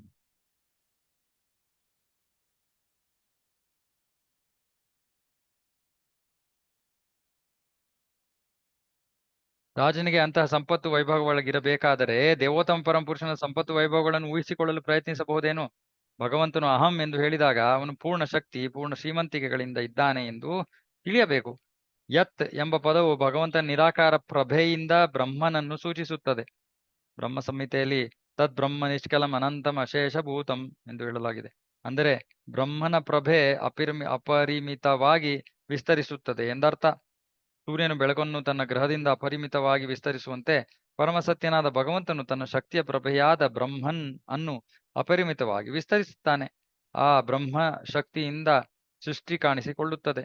ಸೂರ್ಯನ ಬೆಳಕಿನಲ್ಲಿ ಮೋಡ ಕಾಣಿಸಿಕೊಳ್ಳುವಂತೆ, ಮೋಡದಿಂದ ಮಳೆ, ಮಳೆಯಿಂದ ಸಸ್ಯ ಸಂಪತ್ತು, ಸಸ್ಯ ಸಂಪತ್ತಿನಿಂದ ಫಲಪುಷ್ಪಗಳು, ಇವು ಇತರ ಬಗೆಯ ಜೀವರಾಶಿಗಳಿಗೆ ಜೀವನಾಧಾರ. ಅದೇ ರೀತಿ ಪರಮಪ್ರಭುವಿನ ಪ್ರಭೆ ಸೂಸುತ್ತಿರುವ ದೇಹ ಕಾಂತಿಯು ಅನಂತ ವಿಶ್ವಗಳ ಸೃಷ್ಟಿಗೆ ಕಾರಣ. ಬ್ರಹ್ಮ ಜ್ಯೋತಿಯು ನಿರಾಕಾರ, ಆದರೆ ಆ ಶಕ್ತಿಯ ಮೂಲವೆಂದರೆ ದೇವೋತ್ತಮ ಪರಮ ಪುರುಷ. ಅವನಿಂದ ಅವನ ಧಾಮದಲ್ಲಿ ಅಂದರೆ ವೈಕುಂಠದಲ್ಲಿ ಈ ಬ್ರಹ್ಮಜ್ಯೋತಿ ಹೊರಹೊಮ್ಮುತ್ತದೆ. ಅವನು ಎಂದೂ ನಿರಾಕಾರನಲ್ಲ. ಮಾಯವಾದಿಗಳು ಬ್ರಹ್ಮನ ಶಕ್ತಿ ಮೂಲವನ್ನು ಅರಿಯಲಾಗದೆ ತಪ್ಪು ತಪ್ಪಾಗಿ ನಿರಾಕಾರ ಬ್ರಹ್ಮನೇ ಪರಮ ಪುರುಷಾರ್ಥ ಎಂದು ಭಾವಿಸುತ್ತಾರೆ. ಆದರೆ ಉಪನಿಷತ್ತುಗಳಲ್ಲಿ ಹೇಳಿರುವಂತೆ ಪರಮಪ್ರಭುವಿನ ಮುಖವನ್ನು ನೋಡಬೇಕಾದರೆ, ಇದು ಈಶೋಪನಿಷತ್, ನಿರಾಕಾರ ಜ್ಯೋತಿಯನ್ನು ಭೇದಿಸಿಕೊಂಡು ಹೋಗಬೇಕು. ವ್ಯಕ್ತಿಯು ಸೂರ್ಯನ ಬೆಳಕಿನ ಮೂಲವನ್ನು ತಲುಪಬೇಕಾದರೆ ಅವನು ಸೂರ್ಯನ ಬಿಸಿಲಿನ ಮೂಲಕ ಪ್ರಯಾಣ ಮಾಡಿ ಸೂರ್ಯನನ್ನು ತಲುಪಿ ಅನಂತರ ಅಲ್ಲಿನ ಅಧಿದೇವತೆಯನ್ನು ಸಂಧಿಸಬೇಕು. ಶ್ರೀಮದ್ ಭಾಗವತ ಹೇಳುವಂತೆ ಪರಮಸತ್ಯನೇ ಪರಮಪುರುಷ ಭಗವಂತ. ಸತ್ ಎಂದರೆ ಕಾರ್ಯ, ಅಸತ್ ಎಂದರೆ ಕಾರಣ. ಸತ್ ಅಂದ್ರೆ ಕಾರ್ಯ, ಅಸತ್ ಅಂದ್ರೆ ಕಾರಣ. ಪರಂ ಎಂದರೆ ಕಾರ್ಯ ಕಾರಣಕ್ಕೆ ಅತೀತವಾದ ಪರಮಸತ್ಯ. ಸೃಷ್ಟಿಯ ಕಾರಣವನ್ನು ಮಹತ್ತತ್ವ ಅಥವಾ ಒಟ್ಟು ಭೌತಿಕ ಶಕ್ತಿ ಎಂದು, ಅದರ ಕಾರಣವನ್ನು ಸೃಷ್ಟಿ ಎಂದು ಕರೆಯುತ್ತಾರೆ. ಅಂದರೆ ಭೌತಿಕ ಜಗತ್ತಿನ ಸೃಷ್ಟಿ ಮಹತ್ತತ್ವದಿಂದ ಆಗಿದೆ. ಆದರೆ ಕಾರ್ಯವಾಗಲಿ ಕಾರಣವಾಗಲಿ ಆರಂಭದಲ್ಲಿ ಇರಲಿಲ್ಲ,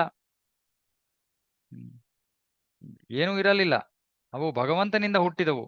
ಕಾಲದ ಶಕ್ತಿ ಹುಟ್ಟಿದಂತೆ ಇದನ್ನು ವೇದಾಂತ ಸೂತ್ರದಲ್ಲಿ ಹೇಳಲಾಗಿದೆ. ಜನ್ಮಾದ್ಯಸ್ಯ ಯತಃ, ವಿಶ್ವಸೃಷ್ಟಿಯ ಮೂಲ ಅಂದರೆ ಮಹತ್ತತ್ವ ಅದು ಭಗವಂತ. ಇದನ್ನು ಶ್ರೀಮದ್ ಭಾಗವತ ಮತ್ತು ಭಗವದ್ಗೀತೆಗಳಲ್ಲಿ ಉದ್ದಕ್ಕೂ ಸ್ಪಷ್ಟವಾಗಿ ಹೇಳಲಾಗಿದೆ. ಭಗವದ್ಗೀತೆಯಲ್ಲಿ 10ನೇ ಅಧ್ಯಾಯ 8ನೇ ಶ್ಲೋಕದಲ್ಲಿ ಕೃಷ್ಣ ಹೇಳ್ತಾನೆ, ಅಹಂ ಸರ್ವಸ್ಯ ಪ್ರಭವಃ, ನಾನು ಎಲ್ಲದರ ಉಗಮಸ್ಥಾನ ಎಂದು ಹೇಳುತ್ತಾನೆ. ಭೌತ ಬ್ರಹ್ಮಾಂಡವು ನಶ್ವರವಾದದ್ದರಿಂದ ಕೆಲವು ವೇಳೆ ಪ್ರಕಟವಾಗುತ್ತದೆ, ಕೆಲವು ವೇಳೆ ಪ್ರಕಟವಾಗುವುದಿಲ್ಲ. ಆದರೆ ಅದರ ಶಕ್ತಿಯು ಪರಮಪ್ರಭುವಿನಿಂದ ಹೊರಹೊಮ್ಮುತ್ತದೆ. ಸೃಷ್ಟಿ ಪೂರ್ವದಲ್ಲಿ ಕಾರಣವಾಗಲಿ ಕಾರ್ಯವಾಗಲಿ ಯಾವುದೂ ಇರಲಿಲ್ಲ. ಆದರೆ ಭಗವಂತನು ತನ್ನ ಸಕಲ ಐಶ್ವರ್ಯ ಶಕ್ತಿಗಳಿಂದ ಇದ್ದನು, ಮತ್ತೆ ಅವನಿಂದ ಈ ಸೃಷ್ಟಿ ಆಯಿತು. ಅವನಿಂದ ಸೃಷ್ಟಿ ಆಯಿತು, ಮಹತ್ತತ್ವ ಬಂತು, ಅದು ಕಾರಣ ಆಯಿತು. ಆಮೇಲೆ ಪಂಚಮಹಾಭೂತಗಳು ಬಂದವು, ಆಮೇಲೆ ಇದು ಬಂದು, ಇನ್ನೊಂದು ಬಂದು, ಮತ್ತೊಂದೊಂದು ಭೌತಿಕ ಜಗತ್ತು ಬಂತು. ಆದರೆ ಮುಂಚೆ ಇದ್ದಿದ್ದವನು ಯಾರು? ಕೇವಲ ಭಗವಂತ. ಎಲ್ಲವೂ ಅವನಿಂದ ಬಂದಿರೋದು. ಪಶ್ಚಾತ್ತಹಂ ಎಂಬ ಮಾತು ಸೃಷ್ಟಿಯಾದ ಜಗತ್ತು ನಾಶವಾದ ಮೇಲೂ ಭಗವಂತನು ಇರುತ್ತಾನೆ ಎಂಬುದನ್ನು ಸೂಚಿಸುತ್ತದೆ. ಐಕ ಜಗತ್ತು ನಾಶವಾದಾಗ ಭಗವಂತನು ವೈಕುಂಠ ಲೋಕಗಳಲ್ಲಿ ಸಾಕಾರಯುಕ್ತನಾಗಿ ಮುಂದುವರಿಯುತ್ತಾನೆ. ಸೃಷ್ಟಿಕಾಲದಲ್ಲೂ ಭಗವಂತ ವೈಕುಂಠ ಲೋಕಗಳಲ್ಲಿ ಇರುತ್ತಾನೆ, ಭೌತಿಕ ಜಗತ್ತಿನಲ್ಲಿ ಪರಮಾತ್ಮನಾಗಿಯೂ ಇರುತ್ತಾನೆ. ಇದನ್ನು ಬ್ರಹ್ಮ ಸಂಹಿತೆಯಲ್ಲಿ ಸ್ಪಷ್ಟಪಡಿಸಲಾಗಿದೆ. ಗೋಲೋಕ ಏವ ನಿವಸತಿ, ಅವನು ವೈಕುಂಠ ಗೋಲೋಕ ವೃಂದಾವನದಲ್ಲಿ ಪರಿಪೂರ್ಣವಾಗಿ ಮತ್ತು ಶಾಶ್ವತವಾಗಿ ಇದ್ದರು. ಸರ್ವಾಂತರ್ಯಾಮಿ, ಅಖಿಲಾತ್ಮಭೂತ ಭಗವಂತನ ಸರ್ವಾಂತರ್ಯಾಮಿ ಸ್ವರೂಪವನ್ನು ಪರಮಾತ್ಮ ಎಂದು ಕರೆಯುತ್ತಾರೆ. ಭಗವದ್ಗೀತೆಯಲ್ಲಿ ಅಹಂ ಕೃತ್ಸ್ನಸ್ಯ ಜಗತ ಪ್ರಭವಃ ಎಂದು ಹೇಳಿದೆ. ಜಗತ್ತು ಪರಮಪ್ರಭುವಿನ ಶಕ್ತಿಯ ಅಭಿವ್ಯಕ್ತಿ. ಪೃಥ್ವಿ, ಆಪ್, ತೇಜಸ್, ವಾಯು, ಆಕಾಶ, ಮನಸ್ಸು, ಬುದ್ಧಿ ಮತ್ತು ಅಹಂಕಾರವೆಂಬ ಭೌತಿಕ ವಸ್ತುಗಳು ಭಗವಂತನ ಅಪರಾಶಕ್ತಿ, ಅಂದ್ರೆ ಕೆಳಮಟ್ಟದ ಶಕ್ತಿ, ಅಪರಾಶಕ್ತಿ, ಮತ್ತು ಜೀವಿಗಳು ಅವನ ಪರಾಶಕ್ತಿ, ಉತ್ಕೃಷ್ಟ ಶಕ್ತಿ. ಭಗವಂತನ ಶಕ್ತಿಗೂ ಭಗವಂತನಿಗೂ ಏನೂ ಭೇದವಿಲ್ಲದೆ ಇರುವುದರಿಂದ ಅಸ್ತಿತ್ವದಲ್ಲಿರುವ ಪ್ರತಿಯೊಂದೂ ನಿರಾಕಾರ ಸ್ವರೂಪದ ಕೃಷ್ಣನೇ. ಕೃಷ್ಣ ಸರ್ವವ್ಯಾಪಿ ಅಂದ್ರೆ ಹೇಗೆ ಕೃಷ್ಣ ಎಲ್ಲ ಕಡೆ ಇದ್ದಾನೆ? ತನ್ನ ಶಕ್ತಿಗಳ ಮುಖೇನ. ಕೃಷ್ಣ ಸ್ವಯಂ ಇಲ್ಲ, ಕೃಷ್ಣ ಸ್ವಯಂ ಗೋಲೋಕದಲ್ಲಿದ್ದಾನೆ. ಅರೆ ಭೌತಿಕ ಜಗತ್ತಿನಲ್ಲಿ ಕೃಷ್ಣ ಎಲ್ಲೆಡೆ ಹೇಗಿದ್ದಾನೆ? ಶಕ್ತಿಗಳ ಮೂಲಕ. ಯಾಕಂದ್ರೆ ಇದು ಅವನ ಬಹಿರಂಗ ಶಕ್ತಿ. ಭೌತಿಕ ಜಗತ್ತು ಅವನ ಬಹಿರಂಗ ಶಕ್ತಿ. ಬಹಿರಂಗ ಶಕ್ತಿಯ ಮುಖೇನ ಅವನು ಎಲ್ಲ ಕಡೆ ಇದ್ದಾನೆ. ಅರೆ ಸ್ವಯಂ ಭಗವಾನ್ ಗೋಲೋಕದಲ್ಲಿದ್ದಾನೆ. ಬಿಸಿಲು, ಸೂರ್ಯನ ಬೆಳಕು ಮತ್ತು ಶಾಖಗಳು ಸೂರ್ಯನಿಗಿಂತ ಬೇರೆ ಅಲ್ಲ. ಆದರೂ ಅವು ಏಕಕಾಲದಲ್ಲಿ ಸೂರ್ಯನ ಬೇರೆ ಬೇರೆ ಶಕ್ತಿಗಳು. ಅದೇ ರೀತಿ ಪ್ರಕಟಿತ ಜಗತ್ತು ಮತ್ತು ಜೀವಿಗಳು ಭಗವಂತನ ಶಕ್ತಿಗಳು ಮತ್ತು ಅವು ಏಕಕಾಲದಲ್ಲಿ ಭಗವಂತನೇ ಆಗಿ ಅವನಿಂದ ಬೇರೆಯೂ ಆಗಿವೆ. ಇದು ಅಚಿಂತ್ಯ ಭೇದ ಅಭೇದ. ಆದ್ದರಿಂದ ಭಗವಂತನು ಎಲ್ಲಾ ನಾನೇ ಎಂದು ಹೇಳುತ್ತಾನೆ, ಏಕೆಂದರೆ ಎಲ್ಲವೂ ಆತನ ಶಕ್ತಿಯಾದ್ದರಿಂದ ಅವನಿಂದ ಅಭಿನ್ನ. ಇಷ್ಟನ್ನೇ ನಾವು ತಿಳ್ಕೊಬೇಕಾಗಿರೋದು. ಎಲ್ಲವೂ ಕೃಷ್ಣ ಅಂದಾಗ ಯಾಕೆ ಎಲ್ಲವೂ ಕೃಷ್ಣ? ಯಾಕಂದ್ರೆ ಅದು ಅವನ ಶಕ್ತಿ ಆದ್ದರಿಂದ ಅವನಿಂದ ಅಭಿನ್ನ. ಯೋ ವಶಿಷ್ಯೇತ ಸೋಸ್ಮಿ ಅಹಂ ಎಂಬ ಮಾತು, ಅಂದ್ರೆ ಇದು ಶ್ಲೋಕದ ಬೇರೆ ಬೇರೆ ಭಾಗಗಳನ್ನ ಉಲ್ಲೇಖ ಮಾಡ್ತಾ ಇದ್ದಾರೆ. ಎಂಬ ಮಾತು ಸೃಷ್ಟ ಜಗತ್ತು ನಾಶವಾದ ಮೇಲೆ ಉಳಿಯುವವನು ಭಗವಂತ ಎಂಬುದನ್ನು ಸೂಚಿಸುತ್ತದೆ. ಆಧ್ಯಾತ್ಮಿಕ ಅಭಿವ್ಯಕ್ತಿ ಎಂದಿಗೂ ನಾಶವಾಗದು. ಅದು ಪರಮಪ್ರಭುವಿನ ಆಂತರಿಕ ಶಕ್ತಿಗೆ ಸೇರಿದುದು. ಅದು ನಿತ್ಯ. ಬಾಹ್ಯ ಅಭಿವ್ಯಕ್ತಿಯನ್ನು ಅವತಾರವನ್ನು ಹಿಂತೆಗೆದುಕೊಂಡಾಗ ಗೋಲೋಕ ಮತ್ತು ಉಳಿದ ವೈಕುಂಠ ಲೋಕಗಳ ಆಧ್ಯಾತ್ಮಿಕ ಚಟುವಟಿಕೆಗಳು ಭೌತಿಕ ಜಗತ್ತಿನ ಕಾಲದ ಕಟ್ಟುಪಾಡಿಗೆ ಒಳಪಡದೆ ಮುಂದುವರಿಯುತ್ತವೆ. ಕಾಲಕ್ಕೆ ಆಧ್ಯಾತ್ಮಿಕ ಲೋಕದಲ್ಲಿ ಅಸ್ತಿತ್ವವೇ ಇಲ್ಲ. ಕಾಲ ಇಲ್ಲ ಆಧ್ಯಾತ್ಮಿಕ ಜಗತ್ತಿನಲ್ಲಿ. ಆದ್ದರಿಂದ ಭಗವದ್ಗೀತೆಯಲ್ಲಿ ಹೀಗೆ ಹೇಳಲಾಗಿದೆ, ಯದ್ಗತ್ವಾನ ನಿವರ್ತಂತೆ ತದ್ಧಾಮ ಪರಮಮ್ಮ. ಯಾವ ಧಾಮದಿಂದ ಯಾರು ಈ ಐಹಿಕ ಜಗತ್ತಿಗೆ ಹಿಂದಿರುಗುವುದಿಲ್ಲವೋ ಅದೇ ಭಗವಂತನ ಪರಮಧಾಮ. ಆಧ್ಯಾತ್ಮಿಕ ಜಗತ್ತಿನಲ್ಲಿ ಕಾಲ ಇಲ್ಲ ಅಂದ್ರೆ ನೆನ್ನೆ ಇಲ್ವಾ, ಇವತ್ತಿಲ್ವಾ, ನಾಳೆ ಇಲ್ವಾ? ಇದೆ. ಬೆಳಗ್ಗೆ ಇಲ್ವಾ, ಮಧ್ಯಾಹ್ನ ಇಲ್ವಾ, ಸಂಜೆ ಇಲ್ವಾ, ರಾತ್ರಿ ಇಲ್ವಾ? ಇದೆ. ಕಾಲದ ನಾಶ ಮಾಡುವಂತಹ ಗುಣ ಇಲ್ಲ. ಕಾಲ ಇಲ್ಲಿ ನಾಶ ಮಾಡುತ್ತೆ, ಎಲ್ಲವನ್ನು ಕ್ಷೀಣಿಸುತ್ತೆ. ವಿಷಯಗಳು ಕಾಲಕ್ರಮೇಣವಾಗಿ ಕ್ಷೀಣಿಸುತ್ತವೆ ಭೌತಿಕ ಜಗತ್ತಿನಲ್ಲಿ. ಆ ಕ್ಷೀಣಿಸುವಂತಹ, ಅಂತಿಮವಾಗಿ ನಾಶ ಮಾಡುವಂತಹ ಗುಣ ಕಾಲಕ್ಕೆ ಆಧ್ಯಾತ್ಮಿಕ ಜಗತ್ತಿನಲ್ಲಿ ಇಲ್ಲ. ಯಾಕಂದ್ರೆ ಕ್ಷೀಣಿಸೋದು, ನಾಶವಾಗೋದು ಇದೆಲ್ಲವೂ ಭೌತಿಕ ವಸ್ತುಗಳು. ಆಧ್ಯಾತ್ಮಿಕ ಜಗತ್ತಿನಲ್ಲಿ ಎಲ್ಲ ಅಲೌಕಿಕ ಆಧ್ಯಾತ್ಮಿಕವಾಗಿರೋದ್ರಿಂದ ಅದಕ್ಕೆ 6 ಬದಲಾವಣೆಗಳು ಇಲ್ಲ. ಹಾಗಾಗಿ ಕಾಲದ ಪ್ರಭಾವ ಅಲ್ಲಿ ಇಲ್ಲ. ಹಾಗನ್ಬಿಟ್ಟು ಕಾಲವೇ ಇಲ್ಲ, ಸಮಯವೇ ಇಲ್ಲ ಅಂತಲ್ಲ. ಆ ಸಮಯದ ಈ ರೀತಿ ಕ್ಷೀಣಿಸುವಂತಹ ಗುಣ, ನಾಶ ಮಾಡುವಂತಹ ಗುಣ ಇಲ್ಲ. ಯಾಕಂದ್ರೆ ಅದು ಭೌತ ಜಗತ್ತು ಅಲ್ಲ. ಇದು ಭಾಗವತದ, ಇದು ಚತುಶ್ಲೋಕಿ ಭಾಗವತ ಅಂತ. ಇದು ಭಾಗವತದ 2ನೇ ಸ್ಕಂದ 9ನೇ ಅಧ್ಯಾಯದಲ್ಲಿ ಶ್ಲೋಕಗಳು. ಇದು ಆ ಮೊದಲ ಶ್ಲೋಕ. ಚತುಶ್ಲೋಕಿಯಲ್ಲಿ ಮೊದಲ ಶ್ಲೋಕವನ್ನ ನಾವು ಮುಗಿಸಿದೀವಿ. ಮಿಕ್ಕ ಶ್ಲೋಕಗಳನ್ನ ನಾವು ಮುಂದುವರ್ಸೋಣ. ಇಲ್ಲಿಗೆ ನಿಲ್ಲಿಸ್ತೀನಿ. ಯಾರಿಗಾರು ಏನಾದ್ರು ಡೌಟ್ ಇದೆಯಾ? ಇದು ಸ್ವಲ್ಪ ತಾತ್ವಿಕವಾದ ಶ್ಲೋಕ. ಎಷ್ಟು ಸಾಧ್ಯವಾಗುತ್ತೋ ಅಷ್ಟು ವಿವರಿಸಿದ್ದೀನಿ ನಾನು. ಯಾರಿಗಾರು ಏನಾದ್ರು ಸಂದೇಹ, ಅರ್ಥ ಆಗಿಲ್ಲ ಅಂದ್ರೆ ಕೇಳ್ಬೋದು. ಕೃಷ್ಣ ಸುಮ್ಮನೆ ಈ ಶ್ಲೋಕದಲ್ಲಿ ಹೇಳ್ತಾ ಇದ್ದಾನೆ, ಸೃಷ್ಟಿ ಆಗಿಂದ ಮುಂಚೆನೂ ನಾನಿದ್ದೆ, ಸೃಷ್ಟಿ ಆದ್ಮೇಲೂ ನಾನಿದ್ದೀನಿ, ಎಲ್ಲಾ ನಾಶ ಆದ್ಮೇಲೂ ನಾನೇ ಇದ್ದೀನಿ, ಎಲ್ಲವೂ ನನ್ನಿಂದ ಬಂದಿದೆ ಅನ್ನೋ ಒಂದು ವಿಷಯವನ್ನ ಅದು ಇದರ ಸಾರಾಂಶ, ಈ ಶ್ಲೋಕದ ಸಾರಾಂಶ.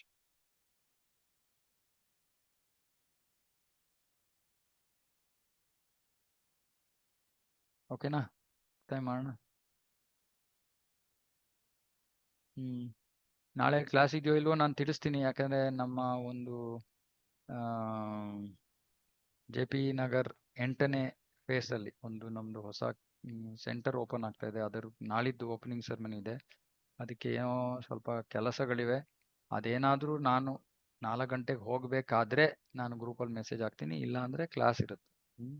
ಇರ್ಲಿಲ್ಲ ಅಂದ್ರೆ ಮೆಸೇಜ್ ಹಾಕ್ತೀನಿ. ಸರಿ. ಓಕೆ, ಯಾರಿಗಾದ್ರು ಪ್ರಶ್ನೆ ಇದೆಯಾ? ಓಕೆ. श्री चैतन्य चरितामृत की जय, जगत गुरु श्री प्रभुपाद की जय। वांछा कल्पतरुभ्यश्च कृपा सिन्धुभ्यो च पतितानां पावनेभ्यो वैष्णवेभ्यो नमो नमः। हरे कृष्णा। हरे कृष्ण।